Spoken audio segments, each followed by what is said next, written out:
આજનું જે આ સેશન છે, આજનું જે આ માસ્ટર ક્લાસ છે, એક શ્રેણીનો ભાગ છે. હવેથી આપણે બાળ પ્રવૃત્તિ મધ્યસ્થ કાર્યાલય દ્વારા એક શ્રેણી શરૂ કરવા જઈ રહ્યા છીએ, જે શ્રેણીનું નામ છે શેપિંગ ધ સીડ્સ.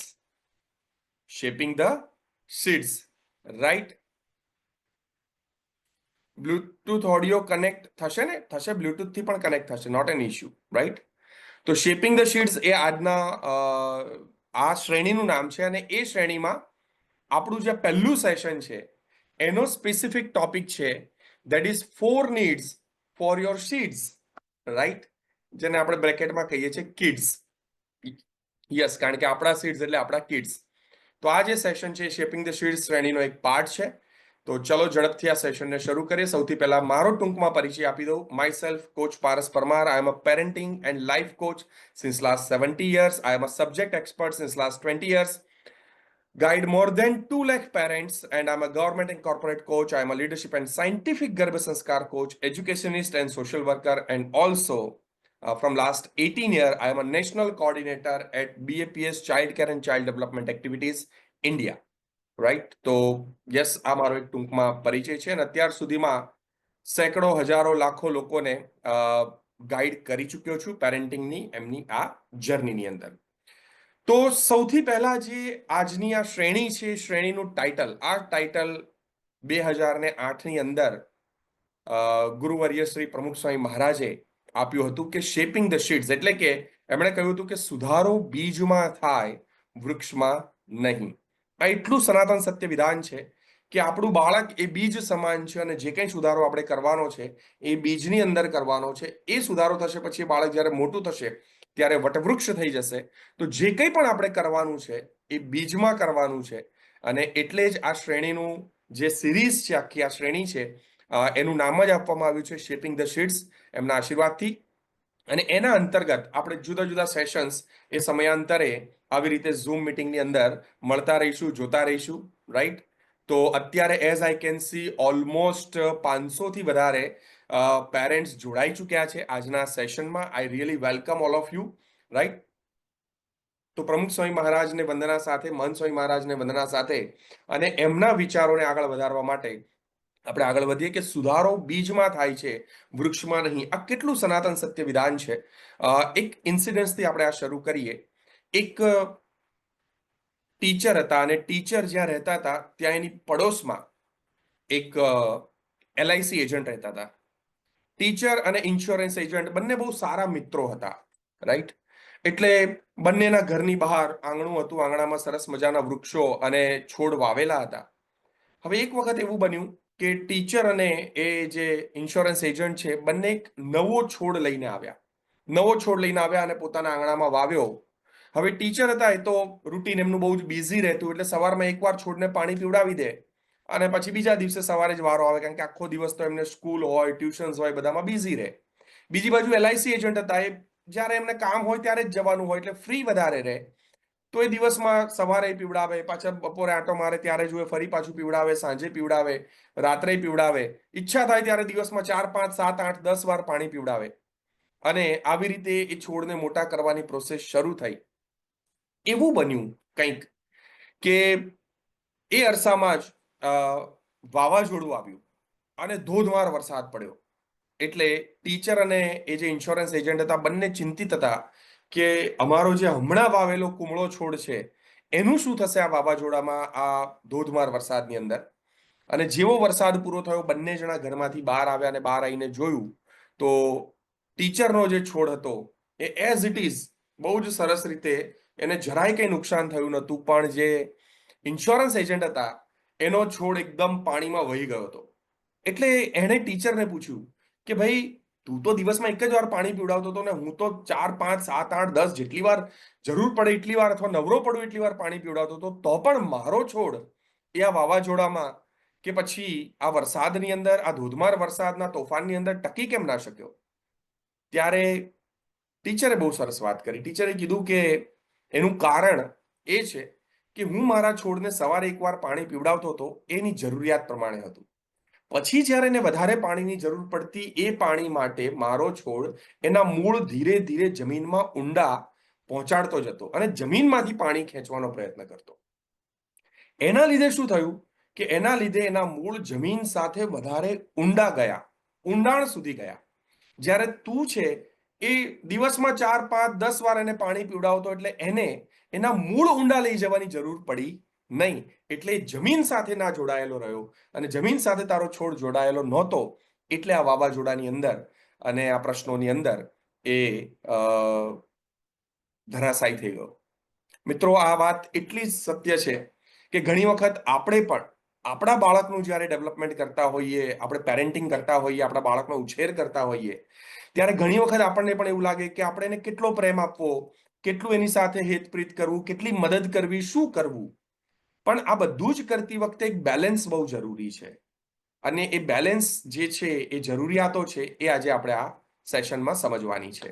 તો આજે આપણે સમજવાના છીએ 4 નીડ્સ ઓફ યોર સીડ્સ, એટલે કે તમારા બાળકની 4 જરૂરિયાત કઈ છે. મોટા ભાગે આપણે બધા પેરેન્ટ્સ છીએ, અને આપણે બધાને બાળકો માટે આપણે શું ઈચ્છા રાખીએ છીએ કે આપણું બાળક કેવું હોય, રાઈટ? તો આપણે બધાના મનમાં હોય કે આપણું બાળક કેવું હોય, તો આપણું બાળક જીવનમાં સફળ થાય. યસ ઓર નો? બધાને ઈચ્છા છે કે આપણું બાળક જીવનમાં સફળ થાય, હા કે ના? Yes or no? જલ્દીથી મને ચેટમાં કહો, yes or no? Yes, yes, yes, yes, yes, yes, yes. બીજું, આપણું બાળક છે બોલ્ડ હોય, કોન્ફિડન્ટ હોય, એક્સપ્રેસિવ હોય. Yes or no? Yes, yes, yes. એની હેલ્થ સારી રહે. Yes or no? રાઈટ? આપણે ઈચ્છીએ છીએ કે આપણા બાળકની હેલ્થ સારામાં સારી રહે. બીજું, આપણું બાળક ખુશ રહે, ખુશીઓ વહેંચે, પોતે તો ખુશ રહે પણ બીજાને પણ ખુશીઓ આપે. રાઈટ? એવું બાળક આપણને બધાને જોઈએ છે. આપણું બાળક એવું આપણે જોઈએ છે કે જે ગોલ ઓરિએન્ટેડ હોય, ફોકસ હોય એના લાઈફની અંદર પણ, એ ભણવા માટે કે સત્સંગ માટે કે જે કંઈ પણ કામ કરે છે એની અંદર એ પોતે ફોકસ હોય. આપણું બાળક છે એનો સેલ્ફ એસ્ટીમ, સેલ્ફ કોન્ફિડન્સ સારો હોય, એવું આપણે ઈચ્છીએ છીએ. Yes or no? યસ. હંમેશા એ પોતાના જીવનમાં સાચા નિર્ણય લઈ શકે. What is right, what is wrong, right? એ જાતે નક્કી કરી શકે, એવું આપણે ઈચ્છીએ છીએ. અને આપણે ઈચ્છીએ છીએ કે એના સંબંધો આપણી સાથેના, એના ભાઈ સાથેના, બહેન સાથેના, મિત્રો સાથેના, દાદા દાદી સાથેના, રિલેટિવ સાથેના, બધા સાથેના એના સંબંધો પણ સારા હોય. એ સારી રીતે એક પોતાના સંબંધોમાં આગળ વધે, એવું આપણે બધા જ ઈચ્છીએ છીએ, રાઈટ? આ દરેક પેરેન્ટ્સની ઈચ્છા છે. પણ મારે તમને એક પ્રશ્ન પૂછવો છે કે એવા કેટલા ટકા વાલીઓ છે કે જેના માટે, જેને પોતાના બાળકમાં બધી જ ઈચ્છા પૂર્ણ થાય છે? બધી જ. જેના બાળકમાં બધું જ એને કમ્પ્લીટલી મળતું હોય, એવા કેટલા ટકા વાલી હશે? ચલો મને ટકા તમે ચેટમાં કહો. તમને શું લાગે છે, દુનિયામાં એવા કેટલા ટકા વાલી હશે જેના બાળકની અંદર એને આ બધી જ ઈચ્છા પૂર્ણ થતી દેખાય? કે એનો બાળક બોલ્ડ હોય, કોન્ફિડન્ટ હોય, એ રાઈટ ડિસિઝન લઈ શકતો હોય, એ હેપી હોય. 10%, 0%, 5%, 1%, 10%, 1%, 0%, 70%, 80%, 0%, maybe 10, 5, 10, 20, 10, 5, 10, 10, 10, 90, 10, 0. યસ. 25, 50, 1, 25, 40, 10, 10, 10, 10, 10, 10, 20, 10, 10, 20, 50, 20, 10, 10, 10, 10, 10. Okay, fine. તો આપણને બધાને એવું લાગે છે કે આવી સફળતા તો જનરલી આપણને નથી જ મળતી, બહુ જ ઓછું છે, રાઈટ? કોઈએ 100% લખ્યું નથી, અને મોટા ભાગના 1%, 2%, ઘણા બધા તો 0% લખ્યું છે કે આવું તો કોઈને મળે જ નહીં. કોઈનું બાળક સર્વગુણ સંપન્ન તો હોય જ નહીં, એવું આપણે સ્વીકારી લઈએ છીએ ઘણી વખત. પણ આવું કેમ છે? કેમ આવું થાય છે? એક વાલી તરીકે તો આપણે બેસ્ટ પ્રયત્ન કરીએ છીએ આપણા બાળક માટે, રાઈટ? આપણે શું એને સારામાં સારી સગવડો આપીએ છીએ? Yes or no? આપણે આપણા બાળકને સારામાં સારી સગવડો આપીએ છીએ? Yes or no? Yes, yes, yes, yes, yes, yes, yes, yes, yes. એની દરેક ઈચ્છા પૂરી કરવા માટે આપણે પ્રયત્ન કરીએ છીએ? Yes or no? રાઈટ? આપણે એની દરેક ઈચ્છા પૂરી કરવા માટે પ્રયત્ન કરીએ છીએ, રાઈટ? આપણને આપણા માતા પિતા કે દાદા દાદી તરફથી જે અનુભવો મળ્યા છે એનો ઉપયોગ આપણે એના ઉછેર માટે કરીએ છીએ? Yes or no? Right? Try our best. આપણને જે આપણા માતા પિતા, દાદા દાદી તરફથી જે કંઈ પણ અનુભવો મળ્યા છે જીવનના, એ અનુભવો દ્વારા આપણે આપણા બાળકનો બેસ્ટ ઉછેર કરવાનો પ્રયત્ન કરીએ છીએ, રાઈટ? આ બધું જ કરવા છતાં બેસ્ટ પરિણામ કેમ નથી મળતું, અથવા તો જોઈએ એવું પરિણામ કેમ નથી મળતું? તો એના કારણોને થોડાક સમજવાનો પ્રયત્ન કરીએ. બાળ ઉછેર નો પડકાર શું છે? ઘણી વખત આપણને એવું થાય છે કે એક વાલીની જે ઈચ્છા છે, રાઈટ, એના કરતા તો વિરુદ્ધ પરિણામ મળે. ઘણીવાર આપણને થાય કે મારો છોકરો શાંત રહે પણ એ ગુસ્સો વધારે કરતો હોય, મારો છોકરો સિન્સિયર થઈ જાય તો મિસ્ચીવિયસ વધારે હોય, મારો છોકરો બધાને રિસ્પેક્ટ આપે તો એ ડિસરિસ્પેક્ટફુલ બિહેવ કરતો હોય, મારો છોકરો રિસ્પોન્સિબલ બને તો એ ઇરિસ્પોન્સિબલ બિહેવ કરે. હા, આવું થાય છે. એટલે આપણે ઘણી વાર નહીં કહેતા કે જેવું ઈચ્છે એના કરતા કંઈક ઊંધું જ વર્તન કરતો હોય. આવું આપણને બધાને ક્યાંક ને ક્યાંક અનુભવ થાય છે. અને એવા કેટલાક પડકારો પણ છે જે આજના સમયમાં, એક સાંપ્રત સમયની અંદર, એટલે કે મોડર્ન ટાઈમમાં આપણે એના ઉપર પણ નજર ફેરવવાની જરૂર છે, જે કદાચ તમે પણ એને રિલેટ કરશો. રાઈટ? સમટાઈમ ડિફરન્ટ બિહેવિયર આપણે જોઈએ છે. શું તમે એગ્રી કરો છો કે આજકાલના બાળકો છે એ વધારે ટેકનોલોજી અને ડિવાઇસીસના એડિક્ટેડ થઈ ગયા છે? એને મોબાઈલ છે, ઇન્ટરનેટ છે, ગેમ છે, હા, આ બધાનું એડિક્શન્સ વધી ગયું છે. Yes or no? Yes, yes, yes, yes, yes, yes, yes, yes, yes, too much. શું તમને એવું લાગે છે કે ક્યાંક ને ક્યાંક આપણા બાળકો છે એ વધારે ડિસ્ટ્રેક્ટેડ છે, એ ફોકસ નથી કરી શકતા, એનામાં કોન્સન્ટ્રેશન પાવરનો પણ થોડો અભાવ છે? Yes or no? Yes, yes, yes, yes, yes. તમને જાણીને આશ્ચર્ય થશે, ઇન્ડિયાની અંદર જેટલું ડ્રગ્સ કન્ઝ્યુમ થાય છે, ડ્રગ્સ, હા, એ ડ્રગ્સમાંથી 50%થી વધારે ડ્રગ્સ પ્રાઇમરી અને સેકન્ડરી સ્કૂલમાં કન્ઝ્યુમ થાય છે. જાણે અજાણે પણ આજકાલના નાના નાના બાળકો એ સ્મોકિંગ અને ડ્રગ્સ એડિક્ટના શિકાર થઈ રહ્યા છે. આજકાલના બાળકો શું વધારે લેઝી બની ગયા છે? એને ફિઝિકલ એક્ટિવિટી કરવી ઓછી ગમે છે? યસ ઓર નો? તમે તમારા બાળકને ઓબ્ઝર્વ કરીને જ કહી શકશો. વધારે લેઝીનેસ હોય એનામાં, ફિઝિકલ એક્ટિવિટી એને કરવી ન ગમતી હોય, એને એમ લાગે બસ મોબાઈલ લઈને બેસી જાય, કંઈ પણ બહાર જવું ના ગમે, સોશિયલ થવું ના ગમે વધારે. આજકાલના બાળકો enable two control anger and emotions, પોતાના એંગર અને ઇમોશન્સને કંટ્રોલ નથી કરી શકતા. હમણાં થોડા દિવસ પહેલા જ ન્યૂઝપેપરમાં આવ્યું હતું કે સુરતની અંદર એક 13 વર્ષના બાળકે ગુસ્સામાં આવીને એની 1 વર્ષની બહેનનું ગળું દાબી દીધું અને મારી નાખી. 9 વર્ષની એક છોકરી જે મોબાઈલ રમતી હતી અને એના પિતાએ એટલું કહ્યું કે બેટા તું હવે મોબાઈલ મૂકીને ભણવા બેસ, એને ગુસ્સો આવ્યો અને એને પોતાનો દુપટ્ટો ગળામાં નાખીને આત્મહત્યા કરી લીધી. વિચાર કરો, 9 વર્ષની છોકરી. 9 વર્ષની છોકરીને શું ખબર પડે આત્મહત્યા છે? લગભગ 4થા ધોરણમાં ભણતી હશે. પણ આવું આજે આપણે ન્યૂઝપેપરની અંદર, સોશિયલ મીડિયામાં પણ ઘણી બધી વખત આવા સમાચાર સાંભળીએ છીએ. ઇવન આજકાલના બાળકો છે એ અનગ્રેટફુલ હોય છે, ઇરિસ્પોન્સિબલી બિહેવ કરે છે, ડિસરિસ્પેક્ટફુલ બિહેવ કરે છે એલ્ડર સાથે, મોટા સાથે. આ પ્રશ્નો આજના સમયમાં આપણને વધારે ચિંતા ઊભી કરે છે આપણા મનની અંદર. Am I right or not? Yes, yes, yes. So let's understand, આવું થવાનું કારણ શું છે? શું બાળક આવું જન્મજાત કરતો હોય છે કે આની પાછળના કોઈક કારણો છે? તો આજે કેટલીક એવી જરૂરિયાતોને બાળકની સમજીએ કે જે જરૂરિયાતો જો આપણે પૂરી કરીએ તો આ બધા જ પ્રશ્નોમાંથી આપણે આપણા બાળકને પાછો વાળી શકીએ એમ છીએ, એ આપણી પાસે તાકાત છે. રાઈટ? તો let's understand the 4 basic needs of your seeds, એટલે કે તમારા બાળકની. પણ જ્યારે આપણે સીડ્સની વાત કરીએ છીએ તો ઓબ્વિયસલી કોઈ પણ એક સીડ છે, સીડ એટલે કે બીજ, એ બીજને ખીલવા માટે, એને ઉગવા માટે 4 પાયાની જરૂરિયાત છે. એક સીડ્સને ઉગવું હોય તો હવા જોઈએ, પાણી જોઈએ, સૂર્યપ્રકાશ જોઈએ અને પોષણ પણ જોઈએ, એટલે કે ખાતર કે જે કંઈ પણ હોય. જમીન હોય તો જમીનની અંદર પણ પોષણ જોઈએ. પણ મારે તમને પૂછવું છે કે જો કોઈક બીજ છે એને હવા જોઈતી હોય તો એ બીજને ખાલી આપણે ધાબા ઉપર મૂકી દઈએ હવા માટે, એને હવા મળ્યા કરે, અથવા પંખા નીચે મૂકી દઈએ અને આખો દિવસ પંખો ચાલુ રાખીએ, એ બીજને હવા મળ્યા જ કરે, મળ્યા જ કરે, મળ્યા જ કરે, 4 નંબર ઉપર પંખો રાખીને ફૂલ હવા આપીએ, શું એ બીજ ઉગશે? યસ ઓર નો?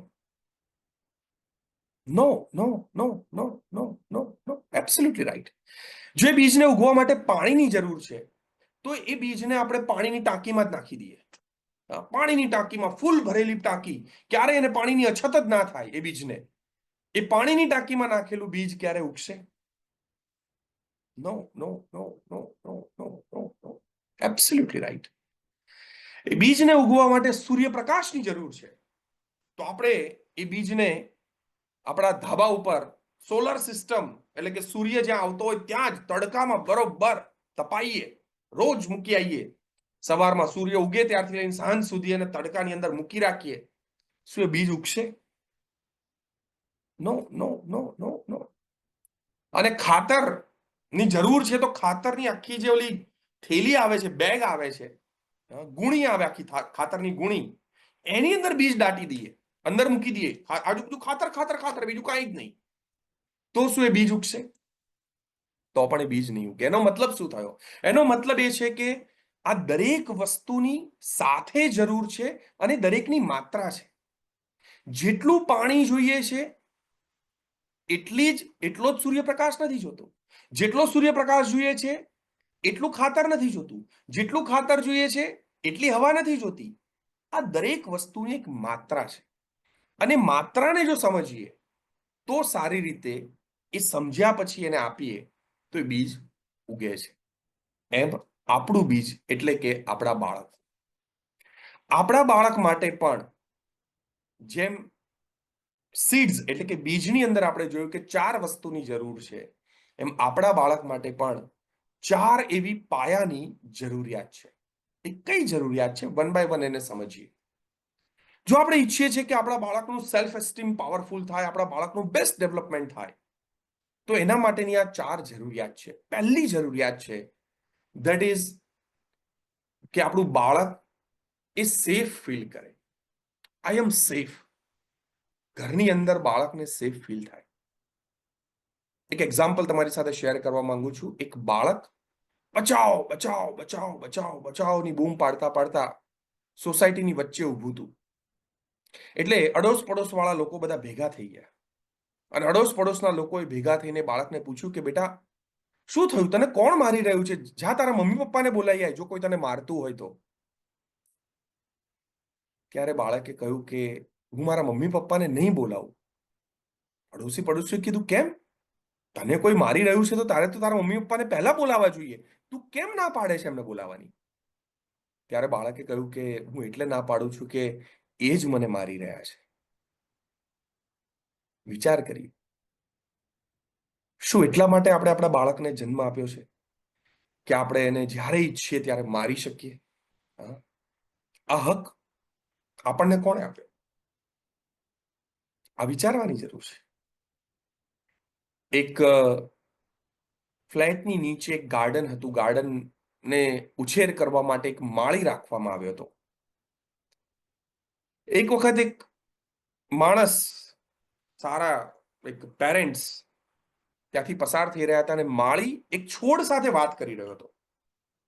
ગુલાબના છોડને ખખડાઈ રહ્યો હતો કે ભાન નથી પડતી, અને 2 લાફા મારી દીધા. ઉગતો કેમ નથી? આ બધા જ છોડ ઉપર જો ફૂલ આવે છે અને તારા ઉપર ફૂલ નથી આવતા, જ્યારે જોઈએ ત્યારે કાંટા જ ઉગાડે છે, આમ તેમ ફલાણું ઢીકણું ખખડાતો હતો. એટલે ઓલા પેરેન્ટ્સ આવીને કીધું કે ભાઈ આ શું કરે છે? કે જુઓ ને સાહેબ, આ કેવો ગુલાબનો છોડ છે, એને ભાન જ નથી પડતું. આ બધા જ છોડ એ ફૂલ આપે છે, સારી રીતે ઉગે છે, અને આ ખાલી કાંટા જ ઉગાડે છે. એક ગુલાબ નથી આપ્યો અત્યાર સુધીમાં. મને તો નફરત થવા માંડી છે આના પ્રત્યે. એટલે ઓલા પેરેન્ટ્સે કહ્યું કે ભાઈ આ છોડ છે, એના ઉપર ગુસ્સો કરવાથી, એને મારવાથી એ થોડું ગુલાબ આપે. એને તો ખાતર પાણી એની માવજત કરવાની હોય, એ એના ટાઈમે ગુલાબ આપશે. ત્યારે ઓલા માળીએ કહ્યું કે એમ સાહેબ, મારવાથી એના પરિણામમાં બદલાવ ના થાય? તો પછી તમે ગઈકાલે સવારે તમારા દીકરાને શું કામ મારતા હતા? આ પેરેન્ટ્સને સમજાયું કે વાત સાચી છે, મારું બાળક પણ એક છોડ છે, અને ખાલી મારવાથી કે એના પર ગુસ્સો કરવાથી, તો જ્યારે આપણે એને ગુસ્સો કરીએ છીએ, મારીએ છીએ, જો ગુસ્સો કરવાની પણ રીત છે, આગળના સેશન્સમાં આપણે આ બધું જોઈશું, ગુસ્સો કરતા પણ શીખીશું, હું શીખવાડીશ તમને, ચિંતા ના કરતા. ગુસ્સો કેવી રીતે કરવો, આ એક શીખવાની કળા છે. મોટા ભાગે આપણે શું કરીએ છીએ, ચલો થોડીક વાત કરી જ દઉં, હવે તમે બધા ઇન્ટરેસ્ટેડ છો આટલું બધું ગુસ્સો કરવા માટે, તો રાઈટ, બધાને ઈચ્છા હોય કે સાહેબ ગુસ્સો તો આવી જ જાય છે, અને ગુસ્સો તો કરવો જ પડે, ગુસ્સો કરીએ તો જ છોકરા સીધા રહે. બાકી છોકરા, તમને ક્યાં ખબર છે ભાઈ, મને ખબર છે, મારી 18 વર્ષની દીકરી છે, હા, અને તમને જાણીને આશ્ચર્ય થશે, 12થમાં એના 92.5% હતા. અત્યારે ગ્રેજ્યુએશન કરી રહી છે, ઇન્ટરનેશનલ સીએ કરી રહી છે. એનું ફેસબુક અકાઉન્ટ નથી, એનું ઇન્સ્ટા અકાઉન્ટ નથી, એનું કોઈ સોશિયલ મીડિયા ઉપર પ્રેઝન્સ નથી. ઇવન એ જીમેલ પણ મારું યુઝ કરે છે, રાઈટ. તો મેં મારી દીકરીનો ઉછેર કર્યો જ છે, એટલે એવું ના સમજતા કે તમારા બધાને બાળકો છે અને મારે બાળક નથી. મેં પણ એનો ઉછેર કર્યો છે. પણ જે મુદ્દો છે એ છે કે ગુસ્સો કેવી રીતે કરવો. ઘણાને એવું થાય કે સાહેબ એ શીખવાડો, ગુસ્સો કેવી રીતે કરવો છોકરા ઉપર. હું પણ મારી દીકરી ઉપર ગુસ્સે થઉં છું, જરૂર પડે ત્યારે ગુસ્સે થવું પડે. પણ ગુસ્સે થવું એટલે આંખો મોટી કરવી, ગુસ્સે થવું એટલે અવાજ ઊંચો કરવો, ગુસ્સે થવું એટલે આમ હાથ કરવો, એવું નથી. જો મને કોઈક બિહેવિયર મારી દીકરીનું ક્યારેક ન ગમે તો હું એને એટલું જ કહું કે બેટા, તે જે આ કહ્યું કે આ કર્યું એનાથી મને ગુસ્સો આવે છે, પ્લીઝ આવું ફરી ન કરતી. બસ આ જ ટોનમાં, આ જ રીતે હું મારો ગુસ્સો વ્યક્ત કરું છું. અને એનાથી ફાયદો એ થયો છે કે મારી દીકરી પણ ક્યારેય આંખો પહોળી કરીને, અવાજ ઊંચો કરીને ગુસ્સો નથી કરતી.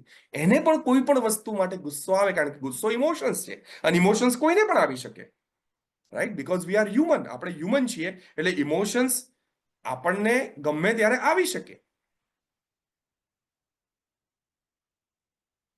નો પ્રોબ્લેમ, નો પ્રોબ્લેમ મિતુલજી. આ વેબિનારનું રેકોર્ડિંગ છે એ આપણા પેરેન્ટિંગ ગ્રુપમાં તમને શેર કરવામાં જ આવશે, એટલે પાછળથી પણ તમે આને જોઈ શકશો, ચિંતા ના કરતા, રાઈટ? તો એવી જરાય તમે ચિંતા ના રાખતા કે આજે જેટલા જોઈન થઈ શક્યા એને જ જાણવા મળશે, અથવા તો અમારા વાઈફને બતાવવું છે કે અમારા હસબન્ડને બતાવવું છે. ઘણાને એવું હોય ને કે આ જો ગુસ્સો કરવાની વાત આવી, આ તો મારા હસબન્ડને બતાવવું જ છે, અથવા તો વાઈફને બતાવવું જ છે, તો ફાઇન, તમે આને યુઝ કરી શકશો. પણ સ્ટીલ એ કરીને પણ અંદર અંદર ઝઘડો ના કરતા, એની ખાલી મને બાંહેધરી આપજો કે તમારા હસબન્ડ વાઈફનો ઝઘડો એનાથી ના થાય. બાકી ગુસ્સો કરવાની પણ એક રીત છે, જે આગળ આપણે ઘણું બધું શીખીશું આ સિરીઝની અંદર. પણ પહેલી એ આ છે કે આપણા બાળકને આપણે સેફ ફીલ કરાવવું પડશે. બીજું, આઈ એમ વર્ધી. બાળકને એવું લાગવું જોઈએ કે મારા માતા પિતાના જીવનમાં મારી પણ કંઈક જરૂરિયાત છે. આ બહુ જ અગત્યની વસ્તુ છે. એક ટીચરે પોતાના ક્લાસની અંદર છોકરાઓને એક નિબંધ લખવા માટે આપ્યો કે તમારે શું બનવું છે, તમારે શું બનવું છે. ત્યારે છોકરાઓએ બધાએ જુદું જુદું લખ્યું. ટીચર બધાની બુક ઘરે લઈને આવ્યા અને ચેક કરતા હતા. ચેક કરતા કરતા એક બુક હાથમાં આવી અને ટીચર રડવા માંડ્યા. એટલે એના હસબન્ડે કીધું કે ભાઈ તું રડવા કેમ માંડી, તને તો આજ સુધી હું રડાઈ નથી શક્યો, તું રડવા કેમ માંડી. એને કીધું કે જો આ છોકરાએ શું લખ્યું છે. એટલે એના હસબન્ડે વાંચ્યું તો લખ્યું હતું, છોકરાએ ટાઇટલ આપ્યું હતું કે મારે બનવું છે મોબાઈલ. મારે બનવું છે મોબાઈલ. હા દીપિકાજી, રેકોર્ડિંગ છે એ બીએપીએસ પેરેન્ટિંગની જે આપણી ચેનલ છે, વોટ્સએપ ચેનલ, એની અંદર શેર થશે, રાઈટ? એટલે ટીચરને એવું થયું કે, ટીચરના હસબન્ડને એવું થયું કે આ છોકરાને તો કદાચ વિષય જ નથી સમજાયો.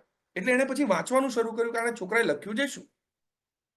એટલે એ 6થા ધોરણના છોકરાએ લખ્યું હતું કે મારે બનવું છે મોબાઈલ, કારણ કે સવારથી લઈને સાંજ સુધી હું મારા માતા પિતાના હાથમાં રહી શકું. સવારે ઉઠીને તરત જ મારા મમ્મી પપ્પા મારું મોઢું જુએ, કારણ કે સવારે ઉઠીને આપણે પહેલા શું જોઈએ છે? મોબાઈલ. રાત્રે સૂતી વખતે પણ મોડે સુધી એ મારી સાથે હોય. દિવસ દરમિયાન જ્યારે પણ ફ્રી પડે તરત મારી સાથે કમ્યુનિકેટ કરે. હું ડિસ્ચાર્જ થઈ જાઉં તો મને ચાર્જ કરે, હું બગડી જાઉં તો મને સાજો કરાવવા માટેની ચિંતા એમની અંદર હોય. એટલે મારે બનવું છે મોબાઈલ. વિચારજો. એટલે આ ટીચરે કીધું કે, એટલે એના હસબન્ડે કીધું કે ઓહો, બહુ ગજબ કેવા, છોકરાએ તો બહુ સરસ લખ્યું છે, પણ તું રડે છે કેમ? એ કહે છે કે હું રડું છું એટલા માટે કે આ આપણો છોકરો છે, આ જે નિબંધ લખનાર છે આપણો છોકરો છે. ખરેખર મિત્રો, આપણે વિચારવાની જરૂર છે. દિવસ દરમિયાન જેટલો સમય આપણે મોબાઈલને આપીએ છીએ, શું એટલો સમય ક્યાંક આપણે આપણા બાળકોને આપ્યો છે? વિચારજો. આપતા હો તો વેલ એન્ડ ગુડ, અપ્રિશિએટ, ધન્યવાદ, તમને ક્લેપ્સ તમારા બધા માટે. પણ જો નથી આપી શકતા તો એ દિશામાં પણ એક વિચારની જરૂર છે, કારણ કે બાળકને એવું લાગવા લાગે છે કે મારા કરતા તો આ મોબાઈલની અગત્યતા મારા માતા પિતાના જીવનમાં વધારે છે. બાળક મોબાઈલનો એડિક્ટેડ કેવી રીતે બની શકે? એ તમને જોઈને બને છે. સવારથી લઈને સાંજ સુધી બાળકો અમને મધ્યસ્થ કાર્યાલયમાં મંદિરે મળવા આવે છે અને બાળકો કમ્પ્લેન કરે છે કે મારા પપ્પા આખો દિવસ, અને એ પણ કાર્યકર હોય, અને જેવા તેવા નહીં, અગ્રેસર કાર્યકર હોય એના પપ્પા, પણ છતાં બાળક કમ્પ્લેન કરે કે મારા પપ્પા આખો દિવસ બસ મોબાઈલ મોબાઈલ મોબાઈલ મોબાઈલમાં જ હોય છે, નવરા પડતા જ નથી, અમારી સાથે બેસવાનો વાત કરવાનો પણ એમની પાસે ટાઈમ નથી, જમતી વખતે પણ એમના એક હાથમાં મોબાઈલ ચાલુ હોય ને કંઈકનું કંઈક રીલ્સ જોતા હોય કે બીજું ત્રીજું કરતા હોય છે. હવે વિચાર કરો કે જો આપણા ઘરમાં આ પરિસ્થિતિ હોય તો આપણા બાળકને કેવી રીતે એ ફિલિંગ આવે કે મારી કંઈક અગત્યતા છે. તો આ બીજી જરૂરિયાત છે બાળકની કે આઈ એમ વર્ધી, મારી જરૂરિયાત છે આ લોકોને, એવું ફિલિંગ આપણે એને આપવું પડે. આ બીજી ઇમોશનલ નીડ છે. ત્રીજી નીડ છે બાળક માટેની, that is I am capable, હું સક્ષમ છું. એ ભાવ બાળકની અંદર જન્મવો જોઈએ. ઘણી વખત બાળકને સક્ષમ બનાવવા માટેના આપણા પ્રયત્નો એને અસક્ષમ બનાવી દેતા હોય છે. બે ઉદાહરણ તમારી સાથે શેર કરીશ. બંગાળની અંદર એક બહુ જ સરસ મજાનું સર્કસ હતું અને સર્કસની અંદર બેંગોલ ટાઈગર્સ, બેંગોલ ટાઈગર એટલે સૌથી ખૂંખાર કહેવાય, એ બેંગોલ ટાઈગર્સ એ સર્કસની અંદર રાખવામાં આવ્યા હતા. અને આ સર્કસ 20-25 વર્ષથી ચાલતું હતું, પણ ગવર્મેન્ટ ઓફ ઇન્ડિયાએ એક નિયમ લીધો કે હવે કોઈ જંગલી પ્રાણીઓને તમે સર્કસમાં નહીં રાખી શકો. એટલે પછી એ નિયમના આધારે એ બેંગોલ ટાઈગર્સને પાછા જંગલમાં છોડી દેવામાં આવ્યા. એ બેંગોલ ટાઈગરને જ્યારે જંગલમાં છોડી દેવામાં આવ્યા, એ 10 વાઘ બેંગોલ ટાઈગર એને જંગલમાં છોડી દીધા. અને છોડ્યા પછી 10 જ દિવસની અંદર એ 10 બેંગોલ ટાઈગર મૃત્યુ પામેલા મળ્યા. કારણ કે જંગલના જંગલી કૂતરાઓએ આ ટાઈગર્સને નો શિકાર કરી લીધો. વિચાર કરો, બેંગોલ ટાઈગર સૌથી ખૂંખાર ગણાય, એનો શિકાર જંગલી કૂતરાઓએ કરી નાખ્યો. કેમ? કારણ કે આ બેંગોલ ટાઈગર એ શિકાર કરવાનું ભૂલી ગયા હતા, સ્વરક્ષણ કરવાનું ભૂલી ગયા હતા. કારણ કે સર્કસની અંદર તો બધું જ પિંજરામાં બેઠા બેઠા મળતું હતું, ખાવાનું મળી જતું હતું. કોઈ જ પ્રકારનો એમના પંજા કેવી રીતે એમને વાપરવા એ ભૂલાઈ ગયું હતું. તો ઘણી વખત આપણને એવું થાય કે આપણે બાળકને બહુ જ બધું લાવી આપી દઈએ, સ્પૂન ફીડિંગ કરીએ, પણ એના માટે નુકસાનકારક હોય છે. એને પોતાને આઈ એમ કેપેબલ, હું સક્ષમ છું, એ ફિલિંગ આપવી જોઈએ. એક ઘરની અંદર એક ચકલીના બચ્ચાએ ઈંડું મૂક્યું અને ઘરની અંદર એક નાનકડો છોકરો હતો. એને જોયું કે ચકલીના બચ્ચા અહીંયા ઈંડું મૂક્યું છે, એટલે એને બહુ કુતૂહલ હતું કે આ ઈંડામાંથી બચ્ચું કેવી રીતે બહાર આવશે. એટલે રોજ ત્યાં બેસીને જોયા કરે કે આ ઈંડું ક્યારે તૂટશે અને બચ્ચું બહાર આવશે, ક્યારે તૂટશે અને બચ્ચું બહાર આવશે. સમય જતા એવું થયું કે એક દિવસે ઈંડું થોડું હલ્યું એટલે ઓલા બાળકને મજા આવી ગઈ, કો હવે તો બસ બચ્ચું આવ્યું જ સમજો, હવે તો બચ્ચું આવ્યું જ સમજો. એટલે ત્યાં બેસી ગયો કોન્સન્ટ્રેટ થઈને. ધીરે ધીરે ઈંડામાં તિરાડ પડી અને અંદરથી એ બચ્ચાએ બહાર આવવાનો પ્રયત્ન કર્યો. 2 minute, 3 minute, 5 minute, 7 minute, 10 minute, 15 minute થઈ, પણ ઈંડું આખું તૂટ્યું નહીં, કોચલું તૂટ્યું નહીં, ને બચ્ચું બહાર ના આવી શક્યું. અને અંદર બચ્ચું થાકી ગયું એટલે એને પ્રયત્ન કરવાનો છોડી દીધો. આ જોઈને આ નાનકડા બાળકને એવું થયું કે આ બચ્ચાને તકલીફ તો નહીં થઈ જાય ને, એટલે એને શું કર્યું, 2 સળકડી લઈ આવ્યો નાની નાની, અને સળકડીથી ઈંડાનું જે કોચલું હતું એને પહોળું કરીને બચ્ચાને બહાર લાવી દીધું. તો આ બાળકે બચ્ચાની મદદ કરી. બાળક ખુશ થઈ ગયો અને એના દાદા પાસે ગયું. દાદાને જઈને કીધું કે દાદા આજે તો મેં બચ્ચાની મદદ કરી. દાદાએ કીધું કેવી રીતે કરી? એણે કીધું કે આવી ઘટના બની અને મેં કોચલું તોડી અને બચ્ચાને બહાર લાવી દીધું.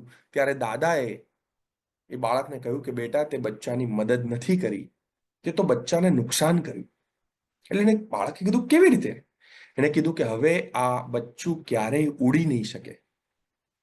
જ્યારે પક્ષીનું બચ્ચું પોતાની પાંખથી જાતે અંદરથી કોચલું તોડે છે ત્યારે એ ઉડવા માટે સક્ષમ બને છે. જો એ બહારથી તોડવામાં આવે તો એ બચ્ચું ઉડી શકતું નથી. એમ ઘણીવાર આપણને એવું લાગે કે આપણે આપણા બાળકની મદદ કરી રહ્યા છીએ. લાય તને શર્ટના બટન વાંખી દઉં, લાય તને બૂટ પહેરાવી દઉં, લાય તને આમ કરાવી દઉં, લાય તને હોમવર્ક કરવામાં મદદ કરું, લાય તને ચિત્ર દોરી આપું, લાય તારા પ્રોજેક્ટ પૂરા કરી આપું. પણ આ મદદ ખરેખર એની મદદ છે કે એને આપણે નુકસાન પહોંચાડી રહ્યા છે? આ પણ વિચારવાની જરૂર છે. આપણે એને કેપેબલ બનાવવાનો છે, ડિપેન્ડન્ટ નથી બનાવવાનો. એટલે ત્રીજી જે એની જરૂરિયાત છે કે આઈ એમ કેપેબલ, અને ચોથી જરૂરિયાત છે લવ્સ મી, મને ચાહવામાં આવે છે, મને પ્રેમ કરવામાં આવે છે. એક ગામની અંદર એક પ્રાણી સંગ્રહાલય હતું અને પ્રાણી સંગ્રહાલયની અંદર જુદા જુદા પ્રાણીઓ હતા. એમાં એક જંગલી ખૂંખાર ભયાનક રીંછ હતું, 7-8 ફૂટની હાઈટ, અને એ તગડું 400-450 કિલોનું, અને એકદમ ભયાનક. અને પ્રાણી સંગ્રહાલયમાં જેટલા લોકો આવે ને, આ રીંછને જોવા જ આવે, કારણ કે એકદમ સૌથી ખતરનાક એ દેખાતું. એક દિવસ એવું થયું, રવિવારનો દિવસ હતો, આ રીંછના પિંજરાની બહાર ભીડ હતી, બધા જોતા હતા એને. એક માણસ આવ્યો અને ભીડને ચીરતો ચીરતો રેલિંગ ઓળંગીને પિંજરું ખોલી અંદર જઈને પિંજરું અંદરથી બંધ કરી દીધું. એટલે બધાને થયું કે આત્મહત્યા કરવા જ આવ્યો લાગે છે, કારણ કે આ જંગલી ખૂંખાર ભયાનક રીંછ હવે આને છોડશે નહીં. એટલે બધા જ જોવા માંડ્યા કે હવે શું થશે. અને જેવો રીંછના પિંજરાની અંદર ગયું, તરત જ એ રીંછને ગલગલિયા કરવા માંડ્યું, એના ગાલ ઉપર હાથ ફેરવા માંડ્યું, એના માથે હાથ ફેરવા માંડ્યું, એને ભેટી પડ્યો, એના હાથ પગ આમ મજાક, એની જોડે મસ્તી કરવા માંડ્યો માણસ. બધાને થયું કે હમણાં 2 મિનિટમાં રીંછ એક પંજો મારીને મારી નાખશે. પણ 2 minute, 5 minute, 10 minute, 15 minute, 20 minute, અડધો કલાક થયો. રીંછ અને માણસ બે રમતા હતા. અડધો કલાક પછી માણસ હળવેથી પાછો પિંજરામાંથી બહાર આવ્યો, પિંજરું પાછું બંધ કરી દીધું. અને બધા જ લોકો આશ્ચર્યચકિત થઈ ગયા, કે આ શું? એટલે તરત જ ઝૂ ઓથોરિટી વાળા ત્યાં આવી ગયા. ઝૂ ઓથોરિટી વાળાએ કીધું કે ભાઈ, તમે આ પિંજરામાં કેમ આવી રીતે અંદર જતા રહ્યા? તમારે મરવું છે, આવું જવાય જ નહીં, આ તો ક્રાઇમ છે. એટલે આ માણસે કીધું કે કેવું ક્રાઇમ? આ તો મારું જ રીંછ છે. એટલે કીધું કે મારું રીંછ? તો કે આજથી 3 વર્ષ પહેલા, જ્યારે 6 વર્ષ પહેલા, જ્યારે હું એક જંગલમાંથી પસાર થતો હતો, ત્યારે રીંછનું બચ્ચું મને મળ્યું હતું. એને હું મારા ઘરે લઈ આવ્યો, અને પછી એની સાથે હું રમતો, એને જમાડતો, નવડાવતો, એની જોડે જ સૂઈ જતો. ધીરે ધીરે 3 વર્ષ થયા. પછી મારી નોકરી બીજા સિટીમાં લાગી, અને ત્યાં હું રીંછના બચ્ચાને લઈ શકું એમ હતું નહીં. એટલે મેં તમને આપ્યું હતું અહીંયા. અને આ 3 વર્ષ પછી હું પહેલી વાર પાછો આવ્યો છું, રાઈટ? અને આવ્યો એટલે મને એમ થયું કે ચલો મારા રીંછને મળી આવું. એટલે હું અહીંયા મળવા આવ્યો, અને એટલે હું એને મળ્યો. જો એને મને ઓળખી લીધું. 3 વર્ષ પછી અમે મળ્યા, પણ એ મને ઓળખી ગયું. પણ તમને નથી ખબર હું મૂકી ગયો હતો આજ પિંજરામાં? એટલે ઝૂ ઓથોરિટી વાળાએ કીધું કે ભાઈ, તમે જે રીંછને મૂકી ગયા હતા, એ તો ગયા વર્ષે જ મરી ગયું. આ તો બીજું રીંછ છે જે અમે જંગલથી પકડીને લાયા છે, જંગલી ભયાનક કુકાર આદમખોર રીંછ છે. આ સાંભળીને એ માણસને હવે ચક્કર આવ્યા, હવે બીક લાગી, અને બેભાન થઈ ગયો. પણ મારે તમને પૂછવું છે, આ રીંછ છે એ માણસ ઉપર એટેક કેમ ના કર્યો? એને મારી કેમ ના નાખ્યો? તમને શું લાગે છે? What is the reason? ચાલો મને ચેટમાં જણાવો. What do you feel? What is the reason?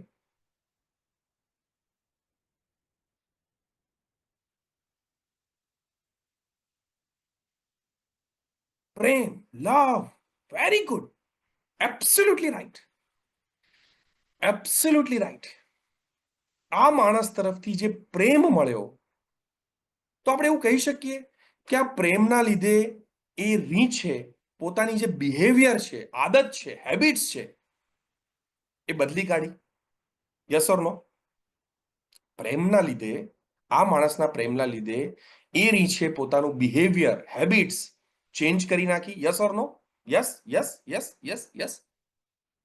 હવે આપણે વિચારીએ કે જો પ્રેમના લીધે એક જંગલી ખૂંખાર ભયાનક રીંછ પોતાની આદત, બિહેવિયર બદલી શકે, તો આપણા પ્રેમના લીધે આપણું બાળક એની આદત કે એનું બિહેવિયર ના બદલી શકે? શું લાગે છે?